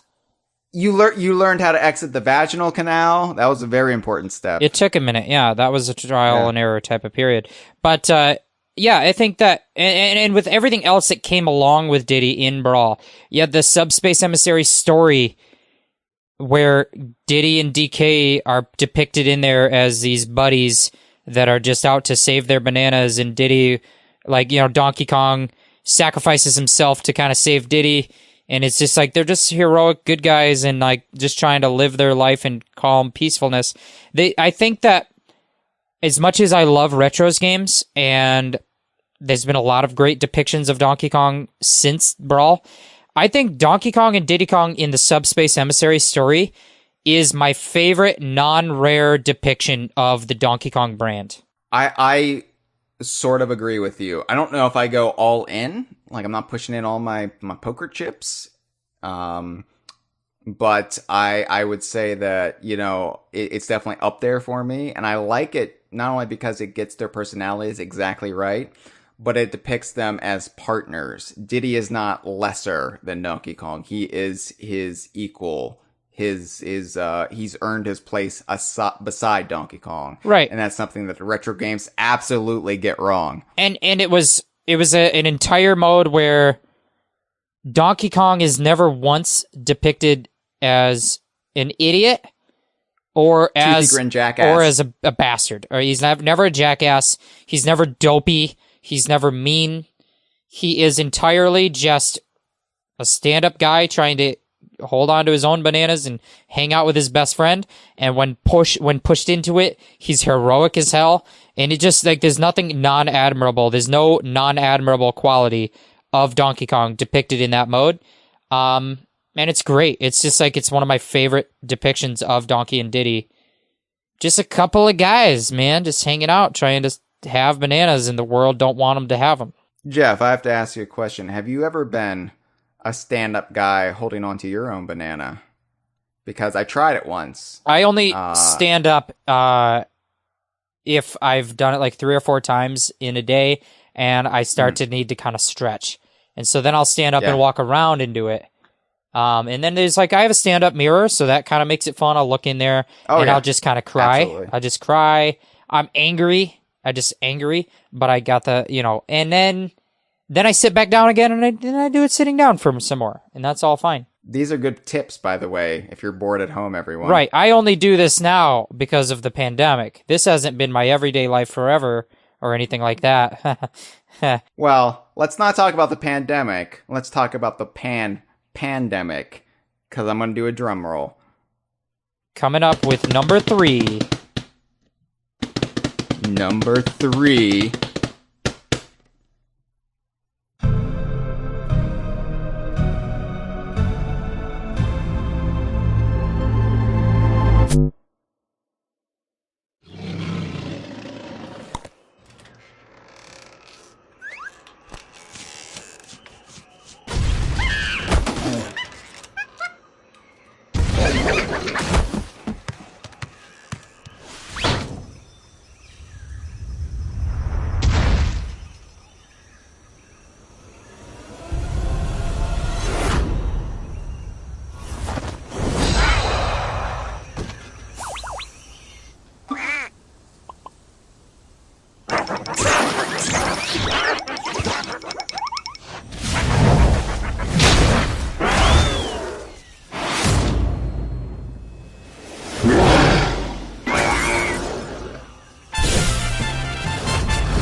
K. Rool in Smash. Nintendo Direct from August 2018. These August is a good time for these, it turns out. K. Rool, you said K. Rool is coming in Brawl, but Jeff, you were wrong. Oh man, you were so wrong. You were off by 2 whole games, because we didn't get K. Rool until the very end of the Nintendo Direct, August 2018, and this was after. Who's the other character? Was Simon Belmont with Richter Belmont, yeah. Yeah. So Simon Belmont was the one that leaked earlier that night because they put the Castlevania music accidentally up on the website. And so I was like, Simon's coming. It's going to be Simon Belmont from off of the Castlevania. And K. Rool, nobody saw coming. K. Rool was the only one who didn't leak or wasn't featured in any of the purported leaks, if I'm correct. Might be wrong, but out of that initial batch of newbies in Smash Ultimate outside of the Fighter's Pass. So I like Tropical Freeze. I didn't see this coming. I didn't expect it, and I didn't even think K. Rool had a shot, really. So to find this, to see this unfold, we have the rivals flash up at the screen. Well, first, I guess, in the Direct itself, the screen starts shaking when Sakurai is still on the camera. And I didn't even register this. I thought it was still going to be, I thought it was like some sort of like that dragon thing from, the one thing. Monster Hunter? Yeah. I was just like, oh, they're just coming back around to that for some reason. And then they did the montage of the rivals, and I wasn't even registering that this was a new character reveal. I was just thinking, they're just doing like a clip show to play us out. Like, like, I don't even know what the fuck was wrong with me. Like, I was like, oh, this is interesting artwork. Okay. I wasn't even picking up on the fact that these were all like a protagonist and their archenemy.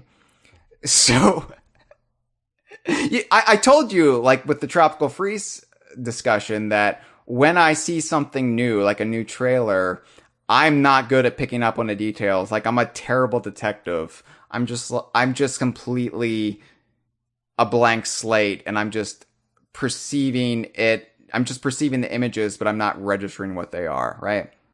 Yeah, I'm the opposite. I process in real time out loud with my mouth, and I'm like, oh, it's gonna be a villain because they're showing this stuff about villains.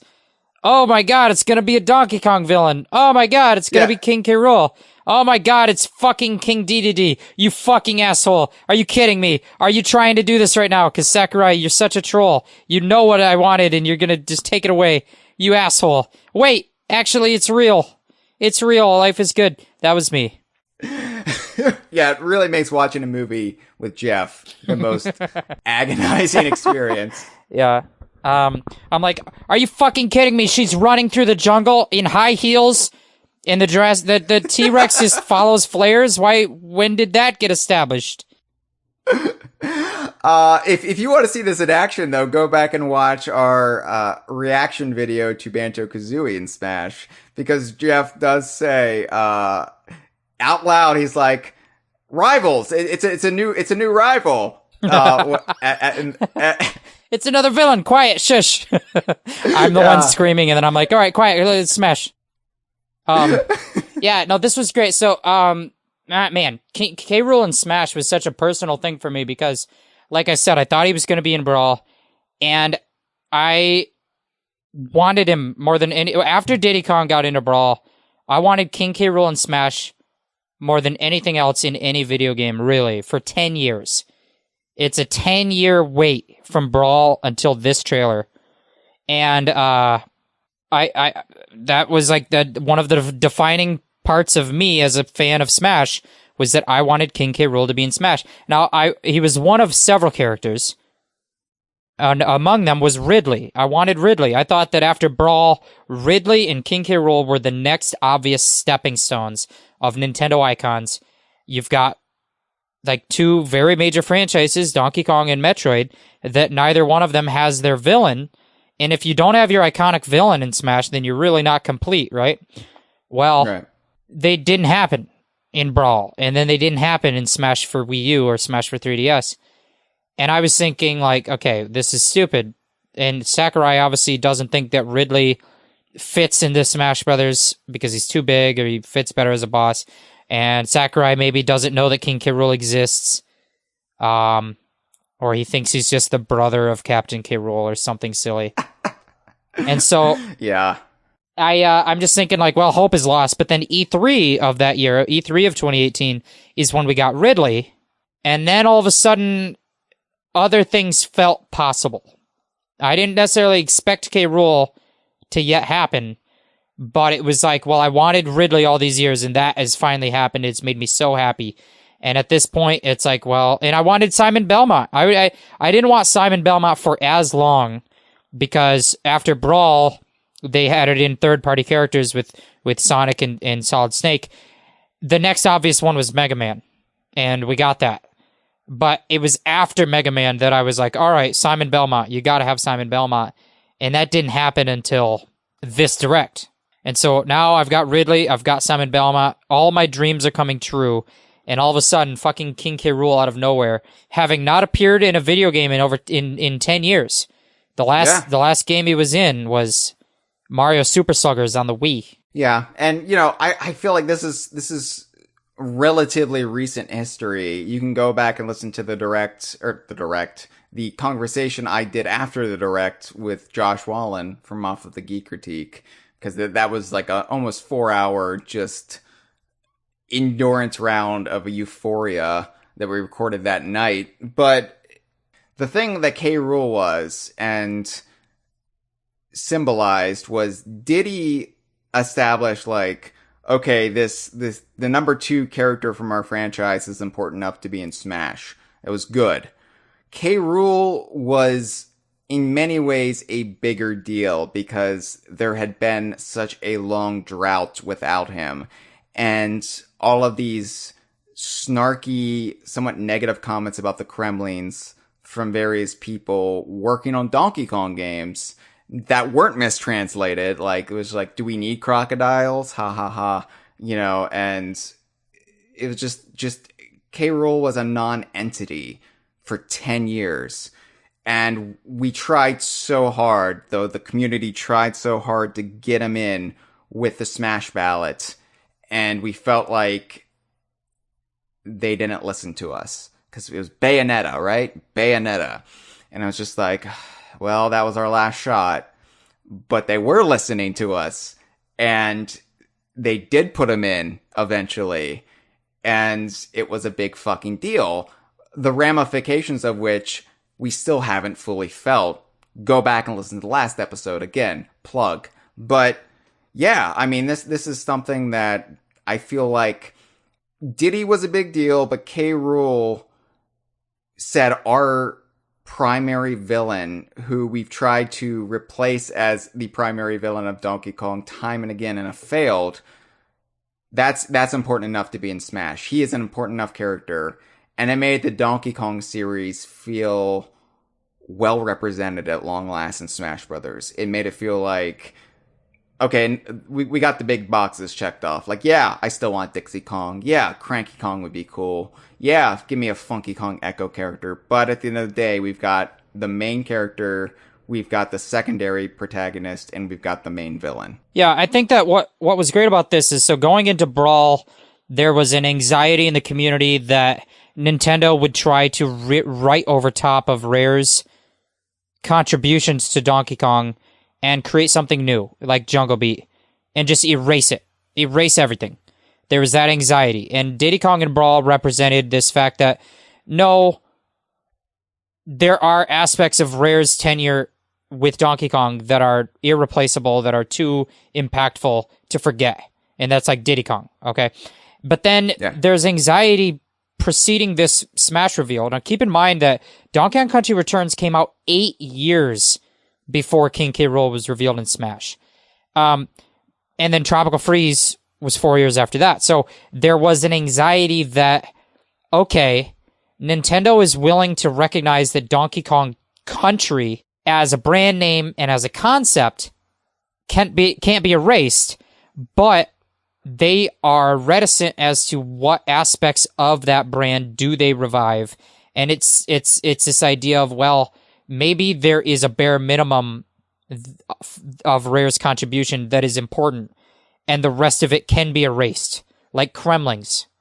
Can the Kremlings be erased? Which is this 8-year-long anxiety from Returns all the way to Smash Bros. Ultimate, where we're wondering, like, well, yeah, Donkey Kong Country can come back, but only pieces of it, and Nintendo can like just pick and choose the parts that they want to retain while reinventing the rest. And King K. Rool is this big moment where Sakurai says, no, as an objective outsider, I'm looking at Donkey Kong as a brand, and I think King K. Rool is the third most important piece of that brand, even though he hasn't been in a game in 10 years. And it basically says, like, no, you can't erase that aspect of Rare's contribution to Donkey Kong. That is a permanent, like, meaningful impact, and it won't be forgotten and erased, because even Sakurai, as this neutral observer, comes in and says, this is how you represent Donkey Kong. As a brand, you have Donkey Kong and Diddy Kong fighting King K. Rool. Yeah. Yeah, and it was also, when you factor in the ballot, it was also validation that Nintendo has heard us. Nintendo finally recognizes that, oh yeah, Donkey Kong and Donkey Kong Country, it has fans, and they're fans of this stuff. They're fans of the elements from those games. Not just the gameplay, not just the general concept of Donkey Kong swinging around collecting bananas, but the cast as well. And that was a huge turning point. And it took us a long time to get there, but that anxiety that was still lingering in the Returns and early Renaissance era, it's gone. It's gone now. Yeah. We're not worried about that anymore. It's this really improbable triumph of like, man, Nintendo doesn't ever do what I want as a fan. I'm so angsty about it. And I wish they would just listen to me and do what I want. And then they actually put out a ballot where you have a chance to air your opinion. And then that ballot actually has an impact because it turns out millions of fans all wanted King K. Rool. And because they said so, King K. Rool got into Smash. I think Sakurai said something along the lines of that King K. Rool was in Smash because of the ballot. Yeah. And, I remember, like, Dave Throw told me that very day, sent me an email and said, hey, this is how this happened. And then Sakurai confirmed it. It just sounds like the kind of impossible triumph that you never would expect. Like, they put out, not only did they put out a ballot at all, which is an odd thing for them to do and just say, like, we want you to tell us what you want.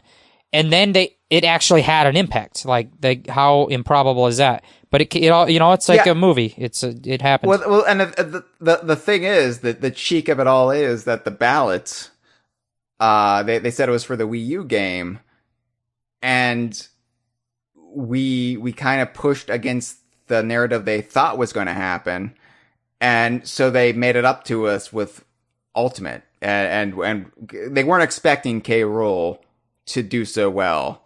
They maybe had an assumption that Ridley was going to do well, because Ridley was this big Fandom character going all the way back to Melee, when Ridley was featured in the opening of Melee, and they're like, oh, what if Ridley was a playable character? But K. Rool, outside of the Donkey Kong fandom, K. Rool wasn't really wanted until the ballot, and then people really started campaigning for K. Rool, and people outside of the Donkey Kong fandom were introduced to why K. Rool mattered. Like, the Kremlin campaigners really did a great job of getting, like, the message of, no, he's not just Bowser, but a crocodile. This is what makes K. Rool such a compelling, fun character, and why he would be cool. And it was really Brothers. a 10-year campaign. It was momentum. Yeah. And it's because the majority of online Smash fandom leading into Ultimate was still a holdout over the factions and communities that formed around Smash campaigning during Brawl. And it's why even to this day, leading into Ultimate or leading into the ballot, you had people campaigning for characters like Isaac from Golden Sun or Crystal from Star Fox Adventures, which really in 2018, 2017 are no longer relevant characters at all, is because it's all, and Geno from Super Mario RPG. All of those big characters that the fans want or campaign for have been a holdout over, they decided they wanted them in 2008 during Brawl. And the thing is, and those communities, you talk about relevant. Yeah, people stuck to those factions all this time. But you talk about relevance, and arguably K. Rool wasn't relevant anymore. It's been 10 years since he'd been in the game. Right, exactly. Wasn't even in the current modern 2 Donkey Kong Country games. So the fact that we got what we wanted, and we got it in a way that it was exactly what we wanted, right down to the moveset and what it references and his behavior, and it was just such a perfect execution, on down to the reveal itself. I mean, when you're a fan and you fantasize about how you would like to see something happen, it is so rare, no pun intended, that you get something that exceeds your expectations. That it blows away the most we could hope for is this. And then they just outdo your own wild fantasies, right? But we got that with K. Rool, and that, yeah, it is definitely just one of the most surreal moments. Seeing K. Rool's shadow form on that window, seeing his silhouette, the whole DDD fake out gag, and then having him stroll in with the Gangplank Galleon music playing, like, what the fuck? That doesn't even seem like it's happened. It still seems like a dream. Yeah. I mean, and so obviously the point of all of this is to spread happiness. You want to spread happiness. You want to feel happy right now. watch the trailer. Go to youtube.com and watch it. And, I mean, how do you beat that? Like, just maybe almost I guess unbeatable. We can beat it by we could beat it by saying what number 2 is, Jeff, on our countdown. So let me lead you in. Number 2.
The E3 2019 reveal of Banjo-Kazooie in Smash. What?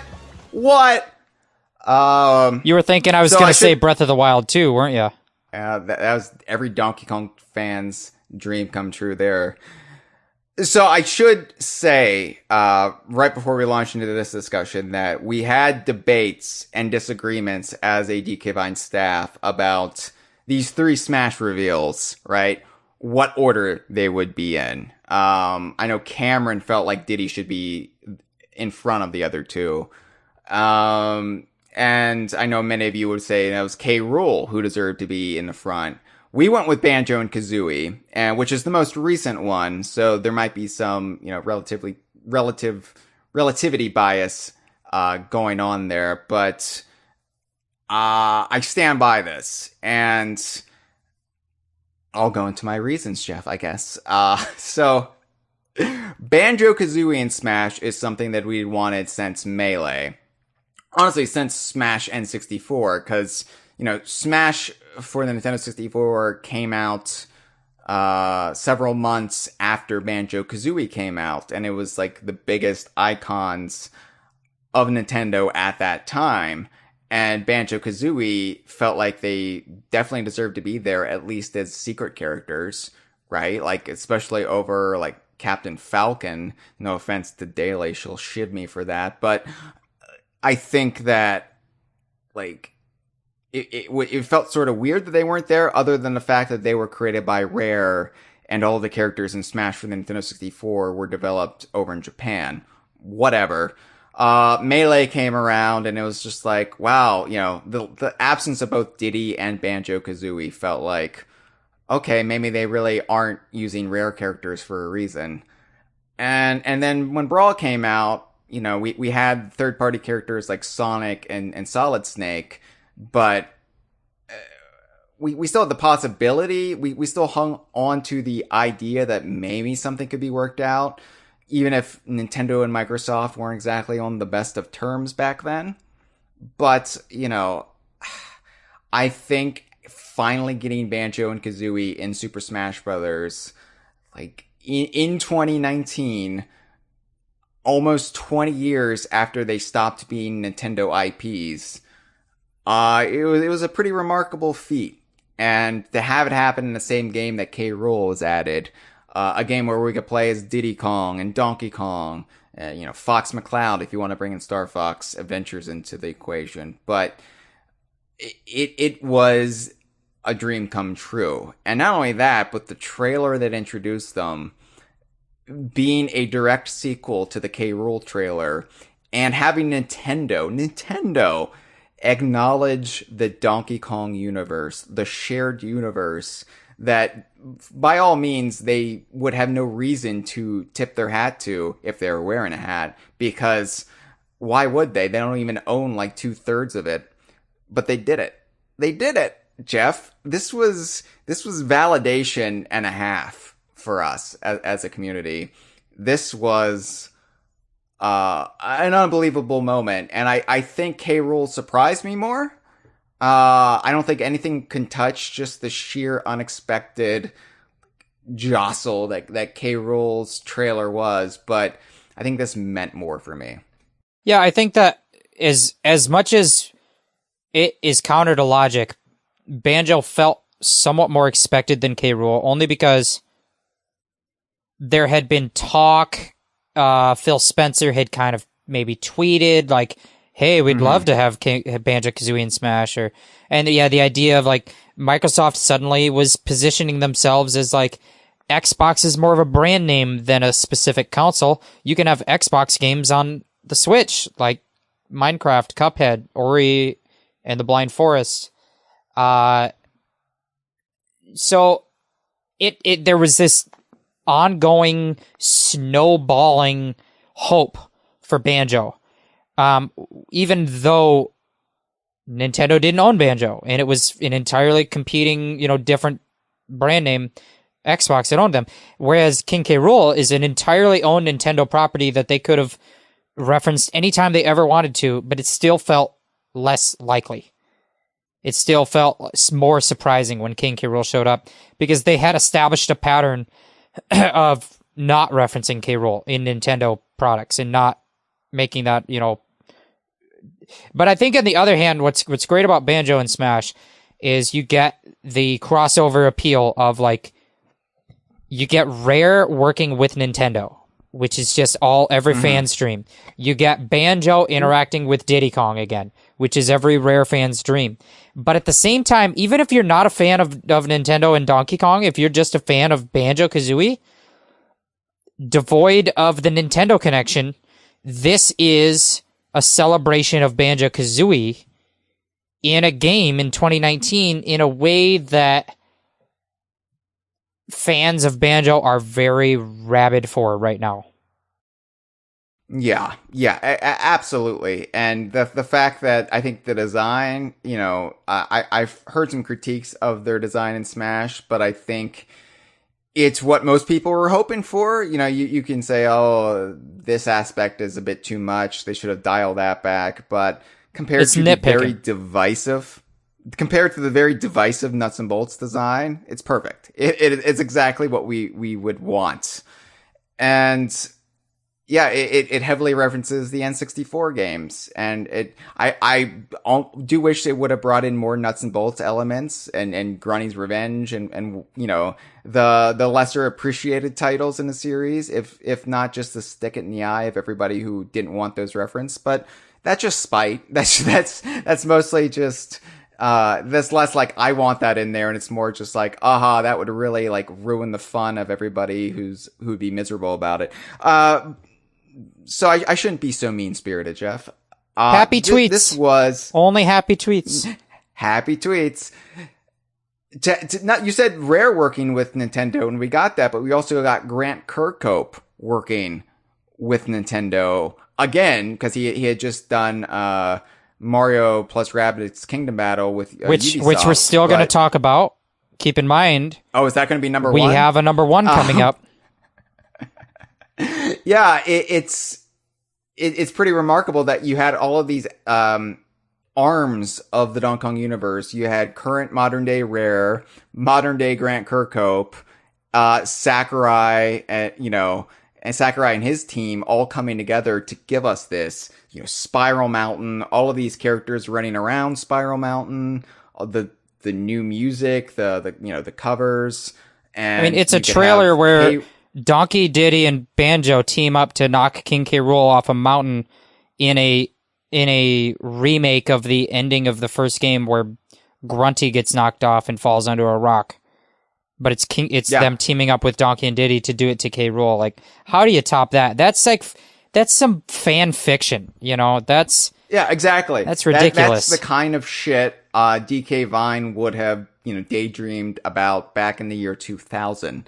This is exactly what we would want. Because I was like thinking, like, if Banjo and Kazooie get in Smash Ultimate, what would their trailer look like? And I was like, I don't know, but I really, really, really, above all else, want them to reference the fact that Banjo got his start essentially in the Donkey Kong series. I want Donkey and Diddy there. And I want to show some sort of like alliance or friendship between the two. Like I wanted Donkey and Diddy to give like a big hug to Banjo and Kazooie as they saw them, like, where have you been? Where the fuck have you been? And we essentially got that. K. Rool was happy too until he got shoved in the ground in a makeshift grave. But you know, we got exactly that. It was referenced our weird shared universe that is been split apart across various studios and corporations was referenced. And that was a happy day. And it was made personally special because I got to experience it with you, Jeff, and Cameron, and Mitchell. We got to all see it live together. And we recorded that for posterity, so we can always pull that up to embarrass each other with. It's on YouTube.com. I was clutching Cameron and Mitchell. You were crying. Like, we just had we had zero chill, and I don't care about that. You can show your grandchildren that one day, Jeff. Yeah.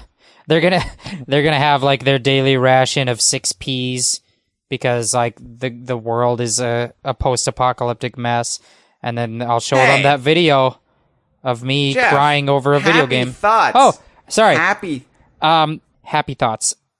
Speaking of happy thoughts, if this conversation is whetting your appetite, go to youtube.com and watch the fucking trailer because it will make you happy every time you do it.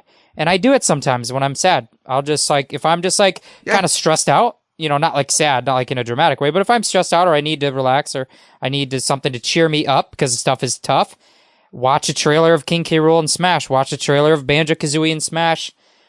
Watch, there's all kinds of good stuff. Just go to youtube.com and get happy. All the things on our list, actually.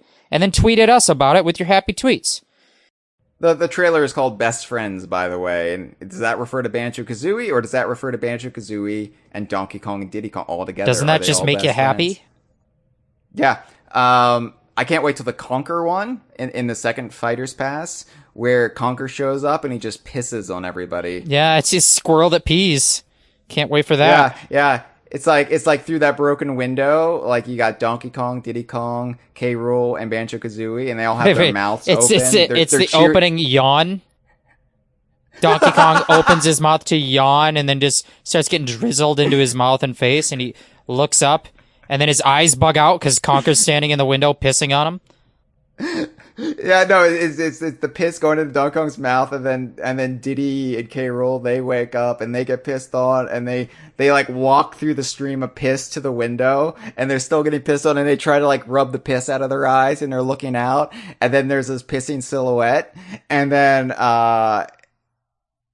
it turns out it's a fake out, right? It's Isabelle from Animal Crossing. Isabelle, yeah. It's her pissing. I don't know how she's managing that projectile stream, but whatever.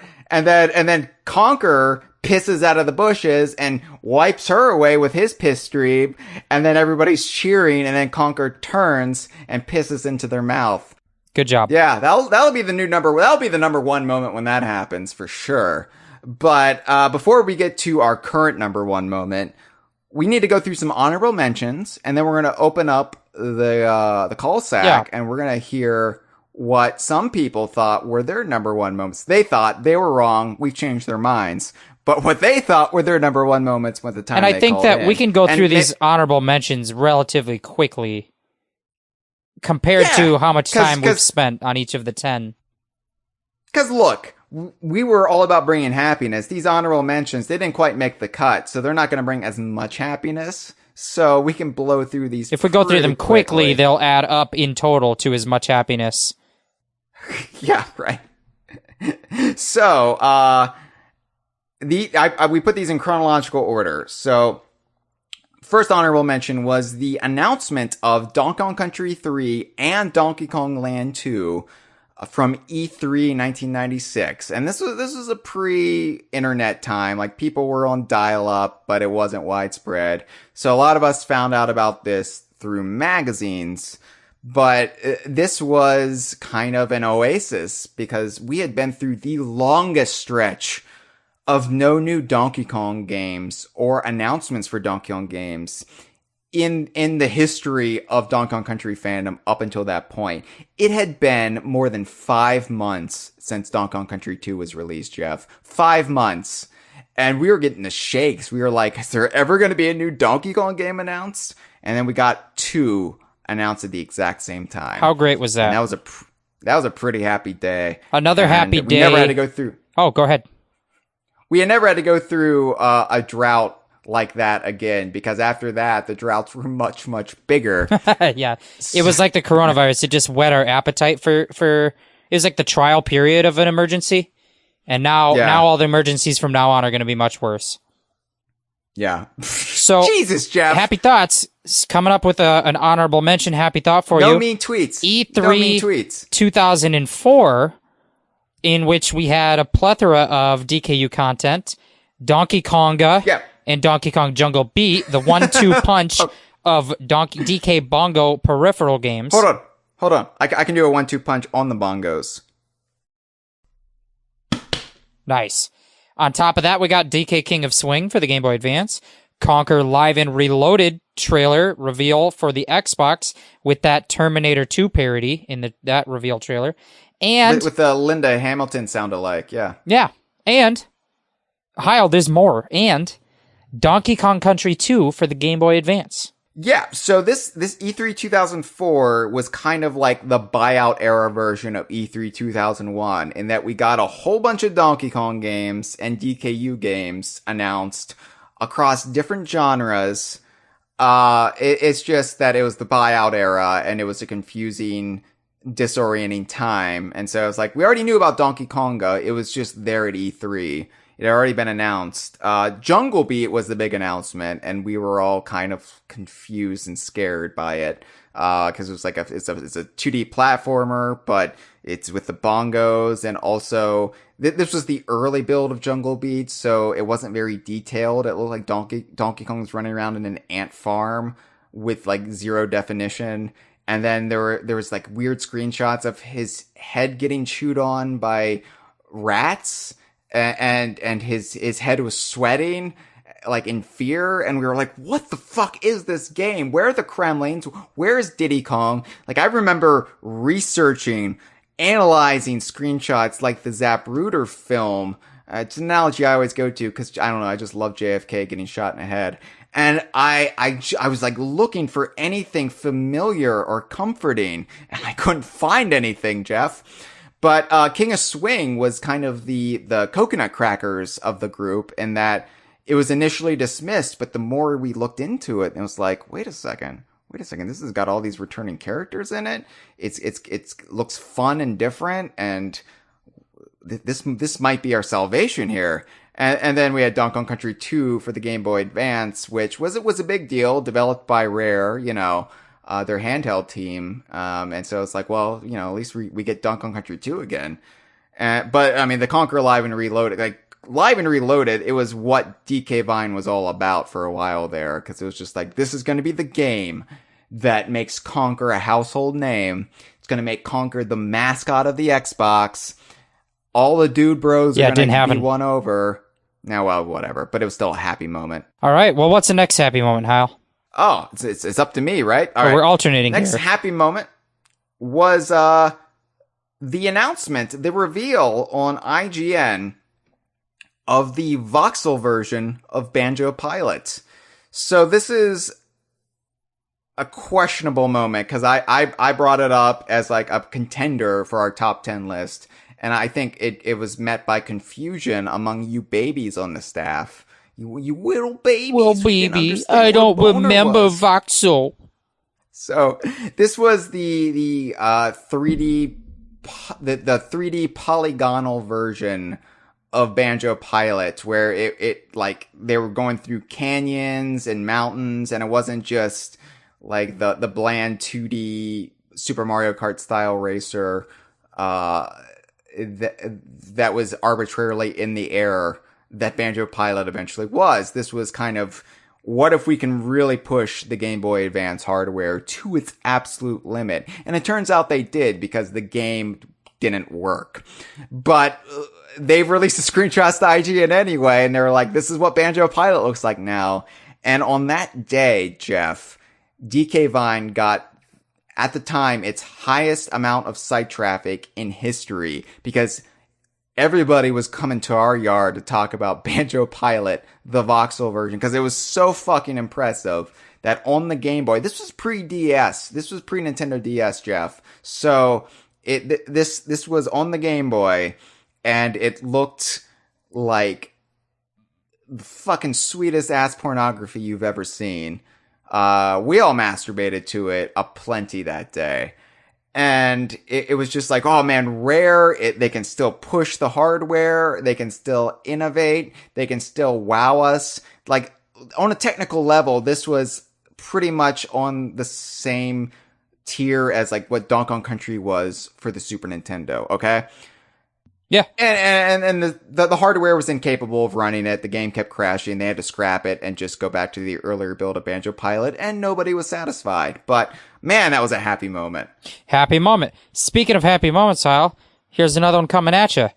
The Banjo is Back trailer, the reveal of what would become known as Banjo-Kazooie Nuts and Bolts, but at the time, and correct me if I'm wrong, this was the trailer that did not reveal the vehicle elements of the gameplay? No. And so at the time, it seemed like Banjo 3E being revealed.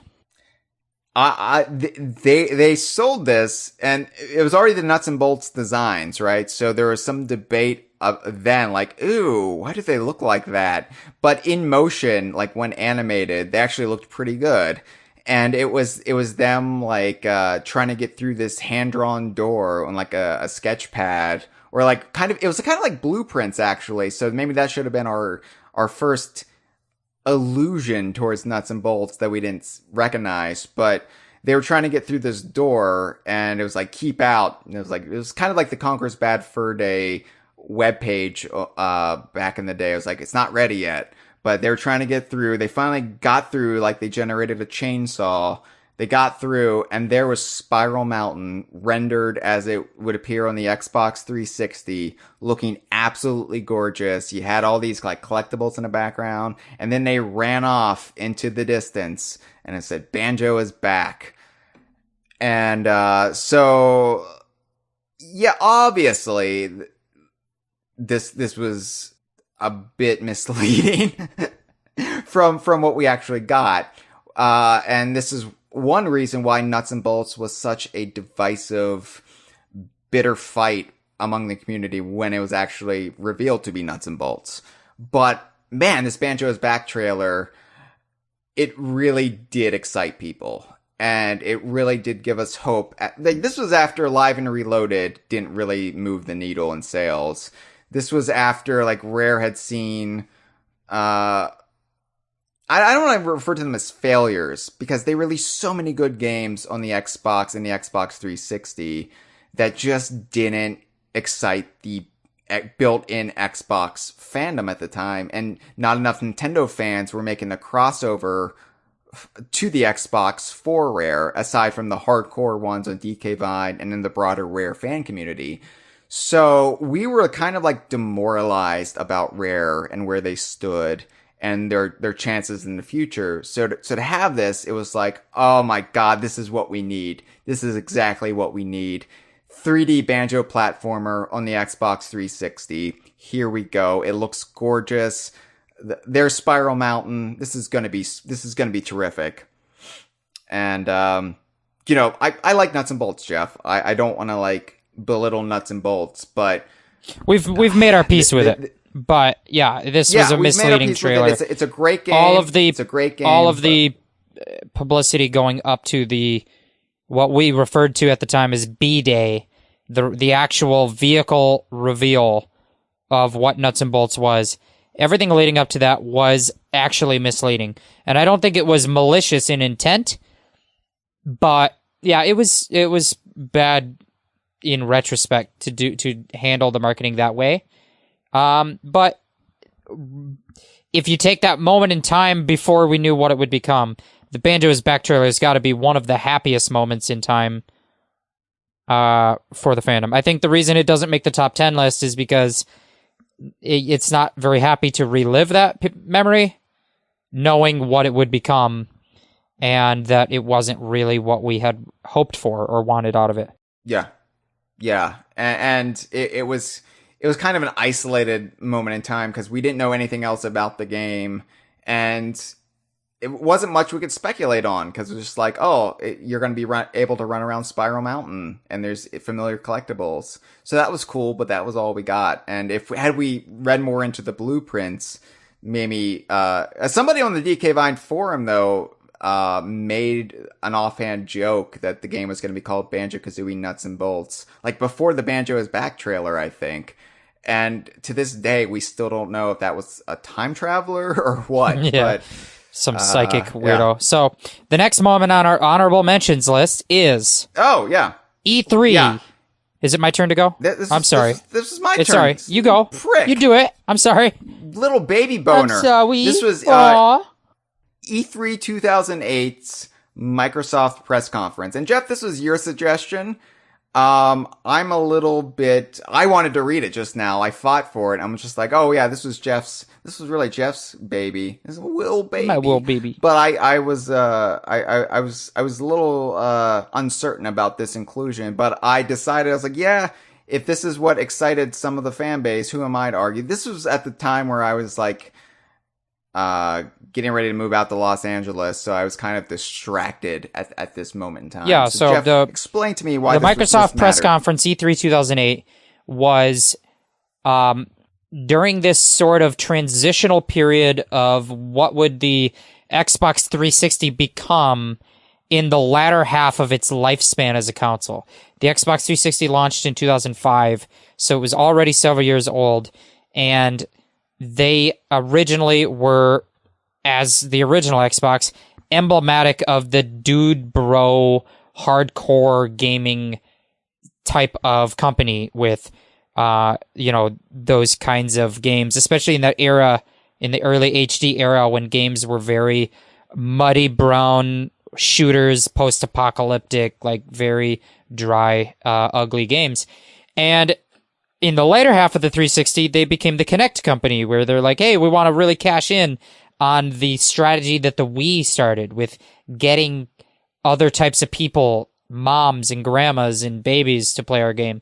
And so the 2008 was the transitional period in the middle where they were kind of trying to say, hey, the 360 can be for a diverse audience. It's got Netflix and Uno and it's got Rare. And so that conference had the reveal of the new Xbox dashboard where they updated the UI menu of the 360 to add in avatars. The avatars in that dashboard, that UI, that was designed by Rare. Rare designed the avatars, and that press conference included a short video expose on the avatars at Rare, including a very brief appearance by Chris Sutherland, who was at Rare at the time. Then later in that press conference, they introduce a couple of big games coming out that are for a diverse audience or casual audience. And those were back-to-back trailers for Banjo-Kazooie Nuts and Bolts and Viva Pinata Trouble in Paradise. They also revealed the same E3 that Banjo-Kazooie would be coming to Xbox Live Arcade, and that when it does come, it will have interactivity with Nuts and Bolts to restore some manner of the stop and swap system that was cut from connecting Banjo-Kazooie to Banjo-Tooie all the way back in the N64. So it's my opinion that all this stuff combined, although some of it was bittersweet, where some people were not into Nuts and Bolts at the time, it was very divisive. I think the wealth of Rare content and this idea that, like, well, maybe Xbox doesn't have to be all for dude bros, and that Rare is going to be a centerpiece of them pushing for casual games again, that where you would see Nintendo style games like Banjo, Viva Pinata. And it's weird because that was still an era at Xbox that wouldn't really facilitate that vision until Phil Spencer took over several years later. And then once he did, Yeah. you really start to see... They were just like, chasing the carrot of the Wii kind of blindly. Yeah. But then when Phil Spencer took over, I would say now the Xbox has been... There's still the Dude Bros, but it's been really broadened. Their audience has finally expanded to be more than just Dude Bros. Yeah. And they finally got there with Rare still like in the center of it all. Yeah, So, it felt almost tacked on at the time. This idea that like, yeah, we can play all those games at the Wii. You know, we've got the types of games that your grandma would play, like the Wii. We've got Guitar Hero, and it was this weird dichotomy where the first half of the show is like Fallout 3, Gears of War 2, Resident Evil 5, which there's about 3 different colors on display in any of those 3 gameplay segments. Like, it's brown, darker brown, and gray. And that's the first half of their show. And then they're like, hey, we've got Uno and Guitar Hero and Rare. And so it kind of was jarring, and they weren't quite really there to a point where they could actually attract a casual audience. And I think that they were more successful once they launched the Kinect, but they've been a lot more successful under Phil Spencer in the Xbox One era. you know, you mentioned the brown, the darker shade of brown, and the gray. And can I just say, I was so relieved when I saw the gray. I was like, finally, something different. But when I first started going out to E3, it was E3 2015, and sitting in that Microsoft briefing, the press conference, it was just mostly that kind of shit again. Like, just a post-apocalyptic shooters, depressing game, Rare Replay, Sea of Thieves, depressing game. But then as the briefings have gone on over the last several years, you can see more and more variants creep in. And then, like, the last one that you attended with Cameron and me and Mitchell, that was just, like, very diverse. You had all sorts of games.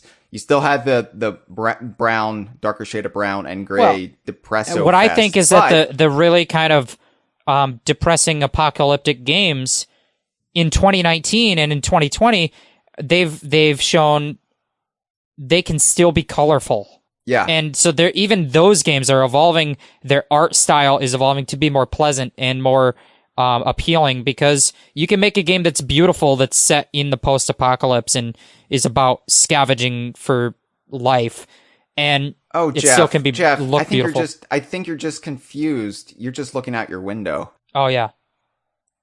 Oh shit! Yeah. There was a butterfly amidst all the wreckage, and I was like, "This is still can beautiful. It still can be beautiful." All right, what's next, Hyle? Oh wait, no, that one was yours. I get to do the next one. You do? Oh shit! Well, it is Cranky Kong being revealed as the fourth Kong, the fourth playable character in Donkey Kong Country Tropical Freeze during the Game Awards 2013, I think. This is when it was on Spike TV, right? Yeah. Like when there's still a Spike TV. It was like for Do Bros, right? Like Spike TV, television for men. It's like watch Cops, and then after Cops, watch video games, and then maybe Jackass and Beavis and Butthead. Anyway, so yeah, they revealed Cranky Kong was the fourth playable character in front of this massive audience of like mainstream gamers. And I remember Reggie was there, and he was wearing a Metroid pin I don't know what the significance of that was. If that was just a casual like fuck you to the people who were still complaining about Tropical Freeze, or if that was just no, we hear you, like we'll do a Metroid eventually. I don't know what it was. Everybody read into it what they wanted to read into it, or what they didn't want to read into it. But it was the weirdest thing. We were recording a Kongversation at the time, and so we kind of got our real-time reactions to it as it happened, before DK Vine was even in the business of doing reaction videos. And it was so weird to have Cranky Kong, of all things, trend on Twitter. That was a novelty at the time. And a lot of the tweets were, who the fuck is Cranky Kong? What is a Cranky Kong? Is there really a character called Cranky Kong? So a lot of people were upset because a lot of people walked into the Game Awards with the expectation that Nintendo would announce a new Metroid. I'm not making this up. Like, what the fuck? Like, they said, oh, so this is the narrative that people build up. That was like, okay. Nintendo heard how upset we were, how everyone was about a new Donkey Kong Country game. So obviously they're going to announce a new Metroid game at this big event, this pseudo E3 that happens in December. They're going to do that because they have to make right by us whining fans who say that Metroid, despite never selling as well as Donkey Kong Country, not even close, like, I think, like, the collective sales of the entire Metroid Prime trilogy don't even touch the sales of Donkey Kong Country Returns on the Wii. But whatever. Like, I'm not here to litigate that, Jeff. I'm not here I just like to imagine the trial. poor Metroid fan who thinks that they're entitled to a game from Retro. They tune into E3 2013 and they found out that Retro is making another damn Donkey Kong Country. And then they get depressed and their life has no meaning. And then they hear about the Game Awards and they think, well, you know, a Metroid is bound to happen eventually. Maybe it will happen at this show. Nintendo has got to have a big announcement at this show and maybe it'll be Metroid. So they tune in and Reggie comes out and he's got a Metroid pin on and you're like, oh shit, it's happening. I can't believe it. I'm so happy. My life has meaning. I'm going to stop beating my wife. And then he puts on a trailer and he says Cranky Kong is going to be playable in that Donkey Kong game you're mad at. And then they shoot themselves. You know, it is funny though to me that the character behind all of this was Cranky Kong. If you want a more perfect character as kind of like a middle finger to everybody who was just losing their minds over the fact that we were getting a new Donkey Kong game, Cranky Kong is the perfect pick. And so yeah, this was a happy moment. It was a surreal moment. It was kind of one of those moments where the community had to kind of batten down the hatches and kind of like all join together from the outside, marauders who were trying to like harsh our mellow.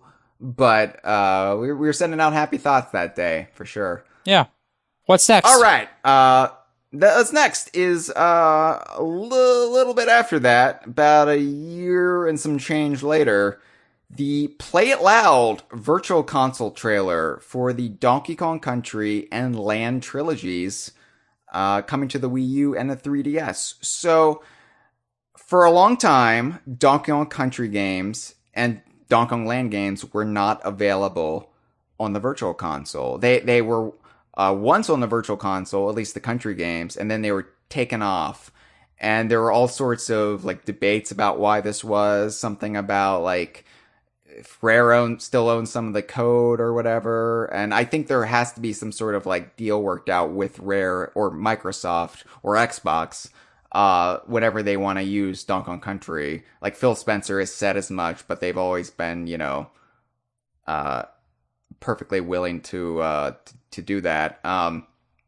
But even though Nintendo does own Donkey Kong Country outright, it's very complicated.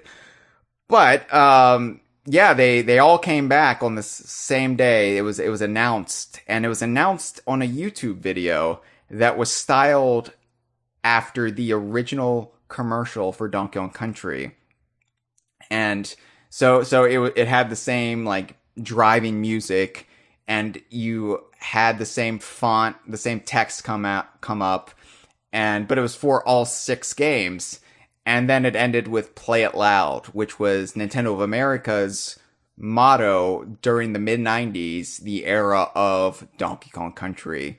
So it's a motto that DK Vine has kind of fetishized a little bit, because that was like what Nintendo was about. That kind of faux 90s corporate friendly extreme sort of attitude, that was what Nintendo was for me. But I've had this discussion with Josh from Off the Geek Critique, and that's never really been what Nintendo has been about, aside from that brief window in time when they were trying to edge out the Sega Genesis and fight back and show that Nintendo had some teeth in their mouth, that they were in fact toothy grin jackasses. So to have it be reappropriated, to have it be repurposed one time, and it be for the Donkey Kong trilogies, that was perfect. It felt like it was a gift given to us. Like, oh, here you go. Play It Loud belongs to you, Donkey Kong Country fans. So that was a happy day. That was a happy day. Here's another happy day. A couple years later, actually several years later, Nintendo Mini Direct in January of 2018. So this Mini Direct is very quick and breezy. There's a couple other games on display here, but there was an abundance of Donkey Kong in this one short presentation, starting with the reveal of Mario Tennis Aces, which people were actually excited about after the one on the Wii U was pretty bare bones. Mario Tennis Aces... It was pretty much a turd. Yeah, Mario Tennis Aces comes out, this trailer, revealing it says, it's gorgeous. It's full of way more personality than the last one. They had Donkey Kong in the trailer right from the get-go, so we didn't have to sit around saying, well, it's probably going to be DKU.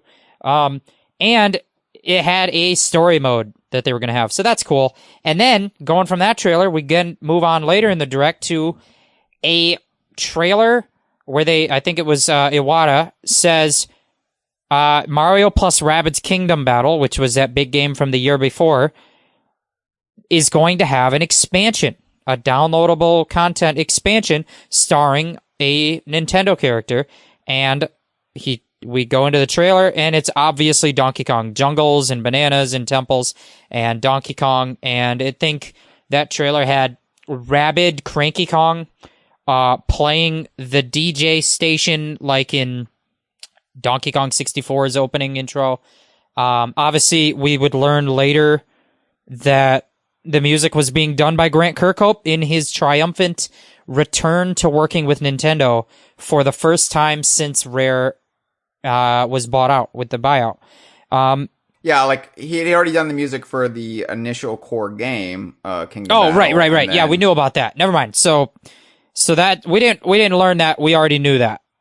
I forgot about that. He did the core game, but it was still Grant Kirkhope returning to do proper Donkey Kong music. Right.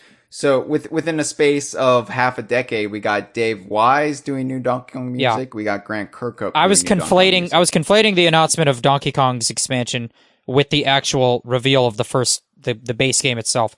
But yeah, so we knew Grant Kirkhope did the music, but now he was doing music for a specifically Donkey Kong themed Nintendo product.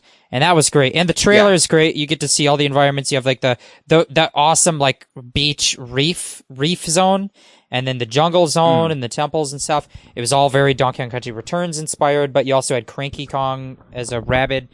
It was great. Then, to end the Direct, or I don't know if it was to end the Direct, but it was near the end of the Direct, we had the reveal of Donkey Kong Country Tropical Freeze new funky mode coming to Switch with Funky Kong as a playable character who just happened to be an ultra badass with every ability. And that was just this one thing after the other major news day for Donkey Kong fans. Yeah. And it was kind of signaling Tropical Freeze's redemption, because not only this time around was everybody just excited about this, right? But by this point, Tropical Freeze had been critically reevaluated by all these people who slagged off on it the first time around. And Nintendo fans were kind of eager to try. People who had a Switch, who didn't have a Wii U, were eager to play it.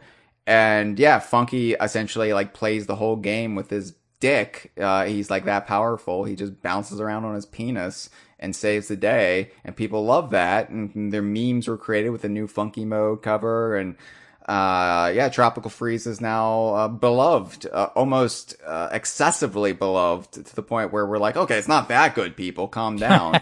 But it's right, a relax. Much better It's just a damn Donkey Kong game. Yeah. Have you heard they're making Metroid Prime 4? Calm your tits, people. But it's a much better place than we were when the game came out in 2014, and it was this weirdly divisive thing where it was us versus the world one last time. So go back and watch that Direct if you want to feel happy, because you get that Mario Tennis, you get a trailer for what is kind of like a 3D Donkey Kong game with the Grant Kirkhope music, and then you get Tropical Freeze with Funky Kong. It's just joyous. Yeah, agreed. So we have one more We have number one on the list, but should we take the calls first? Let's take I the say calls. We keep the suspense going. Let's take the the calls. calls. We have 3 calls, so let's take the first call, and then we'll take the next 2 calls, and then we'll reveal what the number 1 reveal is, and then that will be a reveal. All right. And then we get to all go and be sad because we'll stop talking about happy moments. Hit the call.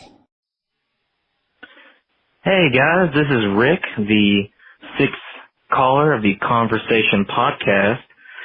I just got back in from the hospital after my extreme excitement for the Banjo-Kazooie reveal. I just wanted to thank everyone that called the local hospital and was looking for Rick.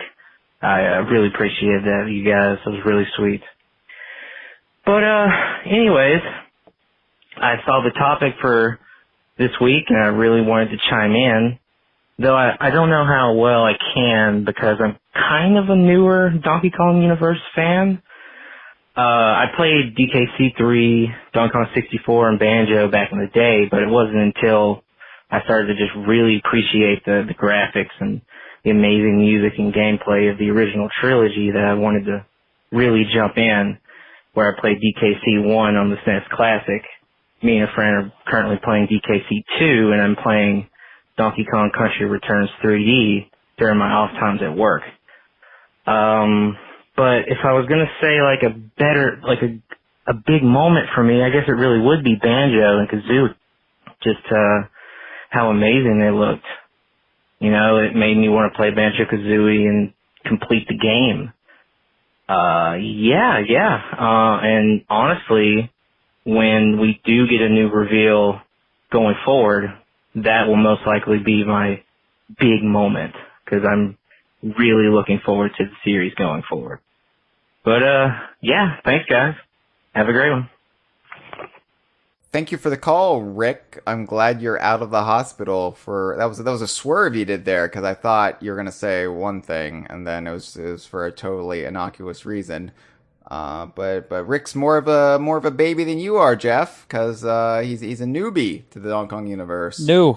And Banjo and Smash made him Banjo-Kazooie and Smash made him want to play the originals, the actual Banjo games. Cool. That's great. Honestly, though, that's like really the ultimate goal of everything we do here at DK Vine is like we want to be a location for people who love this stuff to congregate, but we also want to spread it. We want to multiply.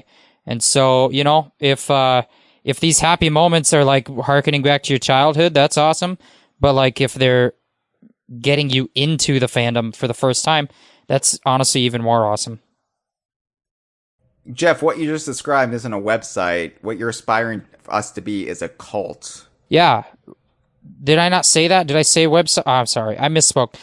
Yes, join our cult, and Hyle will piss in your mouth. It's the initiation.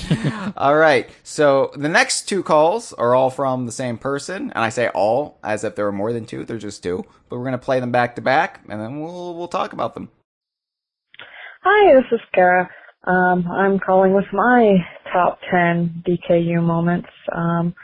So I don't really have a particular order of any of it, but my favorite moments, I guess I would say, starting from the very beginning, would be the first time I saw DKC2 completed.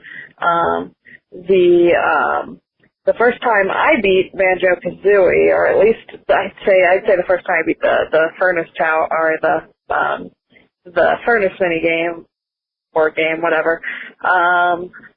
Then I would go, then I would probably take a little bit of time, cause that, shortly after that was all buyout era stuff, and I wasn't really around for all the big, news announcements and stuff like that. Then I don't think there's a big DKU moment for me until Returns was announced. So that's 3. Then definitely Tropical Freeze's announcement. Definitely when the Sea of Thieves, Replay was another one. then the next year at E3 when you guys all popped up on an E3 conference, I was like, hey, I know those guys. That was pretty cool. Then K-Rool. K-Rool would probably be close to number one if I were to put these in any particular order. Banjo's announcement was pretty good, but I don't believe it was as impactful to me as K-Rool's. And I don't think that was 10, but I don't know. I did this really unorganized. But yeah, those are my favorite. Yeah. I don't really got anything else to say. Cool. Bye. Hey, Kara again. Sorry, I totally realized I forgot one of the most important ones. So like I said, the whole thing was really unorganized. I meant to organize my thoughts and then call, but I forgot, and now I'm trying to do this on a rush. But yeah, I realized I totally forgot Diddy's Brawl announcement, because I feel like that one might get forgotten.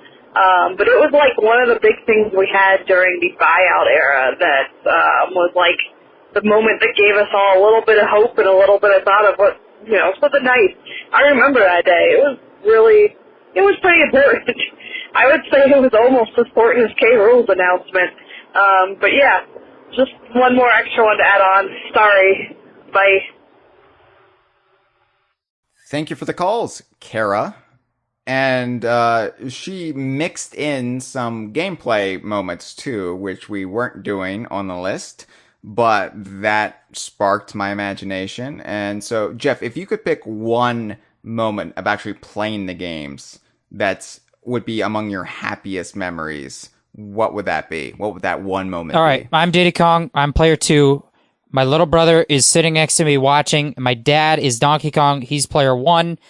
And we're at the start of a minecart level. And we are freaking out because we're bad at minecart levels. But my dad is good at everything. And so we're like, all right, Dad, you be player 1. I'll switch out, tag team you in because I can't do minecart levels. And we're just sitting here shitting our little pants. And my dad says, well, you guys want to see something amazing? And we're like, yeah, we want to see something amazing. What the hell kind of question is that? I'm only 2 years old. And my dad jumps into the bottomless pit, lands in an invisible off-screen barrel cannon, and blasts all the way to the end of the level and completes it. And my fucking brain exploded. And when you're a little kid and you think your parents are superheroes instead of human beings? Yeah. That was me as a kid, except that my dad was a Donkey Kong Country superhero. He was a gaming god, a Super Nintendo god, and everything, and also just he was like the Donkey Kong to my Diddy Kong, player 1 to my player 2 kind of moment. So that is my happiest moment in terms of personal gameplay memory.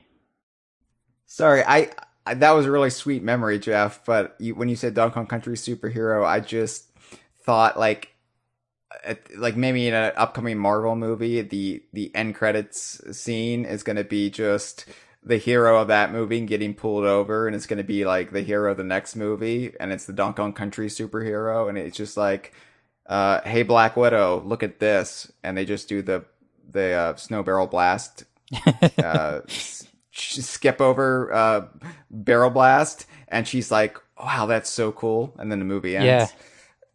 Yeah. Good one. I want that. What's now. yours? Tell me yours. I mean, we'll never have movie theaters again, so that's just a pipe dream. Sorry. Happy thoughts. Happy thoughts. Happy Jeff. tweets. What am I doing? What's your gameplay memory? Come on, Hyle, hit me. No mean thoughts. So mine is probably beating Donkey Kong Country 2. That's for the very first that's time. probably my number 2. Yeah.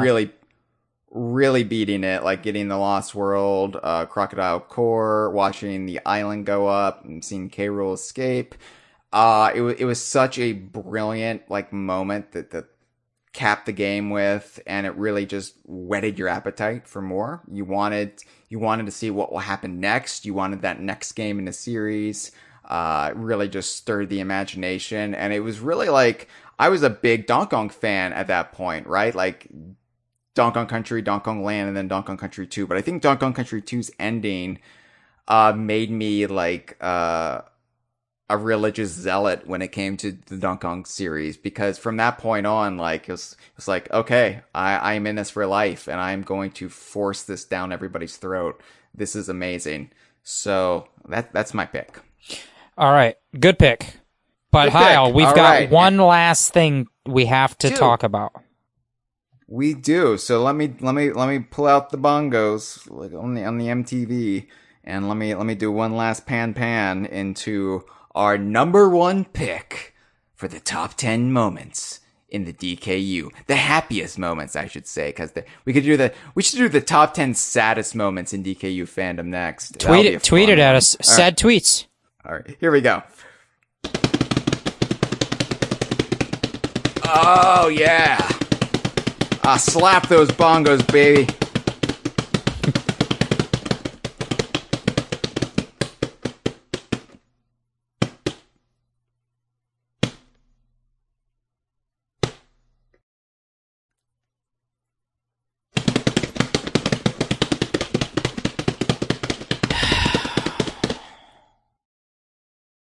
Retro Studios in Texas has produced some great Metroid titles. But when they said they were ready for something new, we asked them to take one of the most treasured franchises in video game history and to make it magic again. If you listen, you can hear it coming.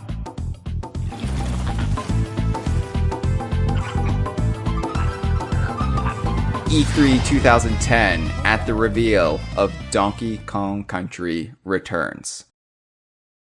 And I know what some of you are thinking. You're saying, Hyle, you piece of shit, you fucking refuse that it's washed up from the sewer. How could you say this? Donkey Kong Country Returns was an okay game. Doesn't deserve to be number one. And I'm saying, you're misunderstanding, compadre. I don't know why I'm talking like Joe Biden now. Listen up, Jack. Listen here, I'll tell you why Jack. Donkey Kong Country Returns. I'll tell you why it deserves to be number one. It's not the game itself, which I very much enjoy and appreciate to this day, but it's not the game itself. It is what the reveal, what the announcement represented for us, DK Vine, and for the community. It's when we learned because for the it first saved our time community. that Retro Studios was in Texas. And they made some great Metroid games, because I just thought, like, Metroid Prime 2 was okay. I was in a minority there. No, this announcement was what saved our community. It brought our community back from the brink. And it definitely saved DK Vine, because DK Vine was not going to be around much longer had we not gotten this burst of brilliant hope, this lifeline thrown out to us while we were drowning out at sea. Because it brought us back. It brought so many people back into the community. Quibble about the quality of Returns and of Retro's vision was truly what we had dreamed about all of those years.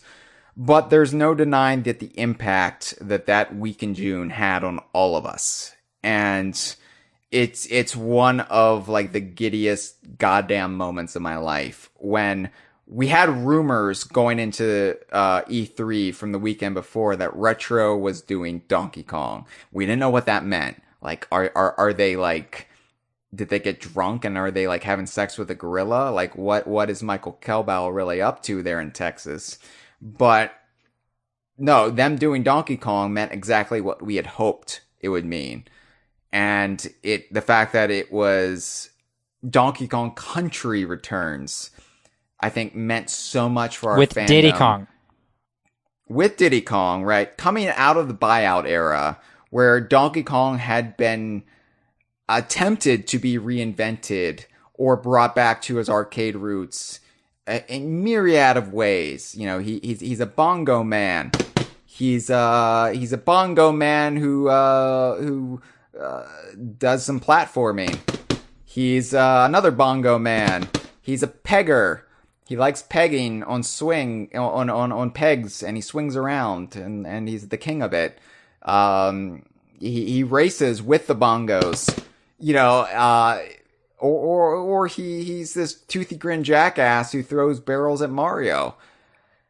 Nintendo didn't have a direction for Donkey Kong. It was just like whatever Donkey Kong wanted, whatever they wanted him to be, that's what they tried to do. And we wanted, I think at that point, a new 2D platformer in the style of Donkey Kong Country. And you can say, oh, Returns, you could see in the trailer, didn't have the Kremlings, and why is Diddy on Donkey Kong's back? And this doesn't feel exactly right. Didn't really matter at the time, because what mattered was, it was Donkey Kong Country. That was the direction that Nintendo was taking Donkey Kong. That was their big E3 reveal. And it meant that, in a way, we had won. It was the first instance after Diddy being in Brawl that it felt like we got a huge victory. And it came at a time in the community when the oldest among the community were of a certain age, and we could have made a decision and just walked away. That's what brought us back. And it was probably a time in my life where I needed a game like Donkey Kong Country Returns to rekindle my childhood passion to these games that gave me so much joy at a really difficult, awkward time in my development. To do that again for me when I was in my mid-20s and really just directionless and self-loathing and in a very dark place, for that to give me hope and a purpose and a place and a family again. I think that means more than any other of the things on this list. So that's why I picked it at number 1, because the Kongversation wouldn't be here 8 seasons long. DK Vine wouldn't have celebrated its 20th anniversary if it wasn't for this game. And if it wasn't for this announcement, that it was an incredible feeling. Yeah, I think so. You said you're in your mid-20s. I was midway to 10. It was just unbelievable. Everyone online on the chat in the DK Vine forum just flipping out when they saw Diddy on screen, because even with Donkey Kong Country music and him jumping on, picking up bananas and swinging on vines, until Diddy Kong appeared on the screen, it was still, you're in a mindset of evaluating, what am I looking at? Yeah. And it's Donkey Kong Jungle Beat had bananas. Donkey Kong Jungle Beat had animals to ride on. It was a side-scrolling, but just seeing that doesn't necessarily tell you what you're looking at yet. It doesn't tell you what is the heart of this. I mean, you have the music, which is already a good start. That music that faded in when they introduced it. But it's not until Diddy Kong really popped on the scene where everyone was like, oh, shit, Diddy. The chat just spammed with the word Diddy, all caps, all exclamation points. And now we know what we're looking at. This is Donkey Kong Country. This is Donkey Kong Country 4. It still is Donkey Kong Country 4. And, I actually outed myself out of the closet of being a Donkey Kong fan. I was watching this E3 with a couple of my gaming friends who did not know that I was obsessed with Donkey Kong.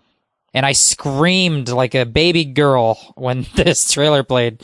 And they were confused because we were friends and we played Call of Duty together and Halo. And they were just like, dude, what is fucking wrong with you? It's Donkey Kong. And I was just unashamed. You're Jeff, you see, what is that weird color? And you're like, that's green. They've invented so many colors on the Nintendo. Yeah, it was great. Obviously, I don't think that there's any real debate that this isn't the number 1 happy moment for the fandom of Donkey Kong and DK Vine. You could argue that. If you're more of a Banjo fan and more of a Rare fan than you are of Donkey Kong, you might argue that Banjo and Smash is bigger. But then I think you're still going to have the people who don't think Banjo and Smash is as big because they're primarily Donkey Kong fans. And so I think this moment is just, it tops them all. And you should go to YouTube and you should watch it because it's going to make you happy.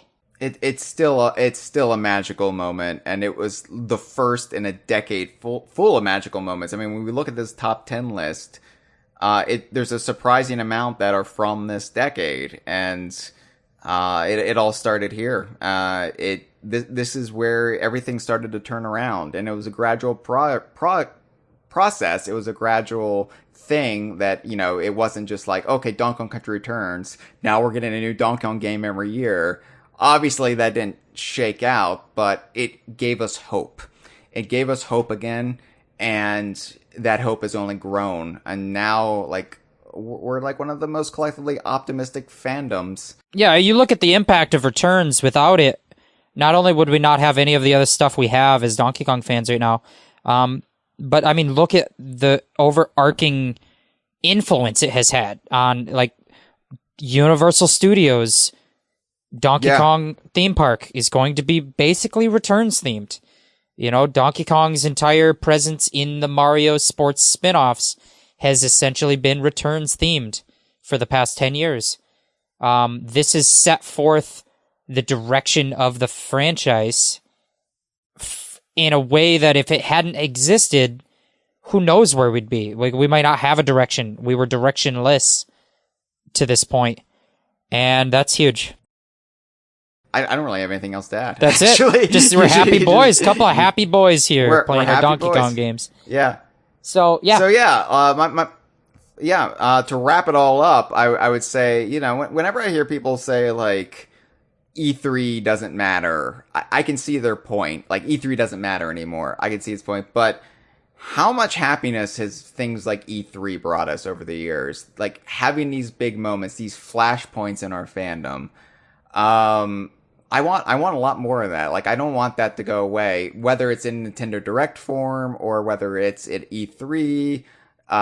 But yeah, there's nothing like having a new game in your favorite series announced, or, having this thing, that's up until that point, very insular among your little community, to have it, be blown up, say K. Rool in Smash. It is a magical feeling, and it's something that unites all of us in happiness, in this shared euphoria that I'm an addict. I need more. I need more fixes. And so I look forward to the future. I look forward to having a new Donkey Kong game announced.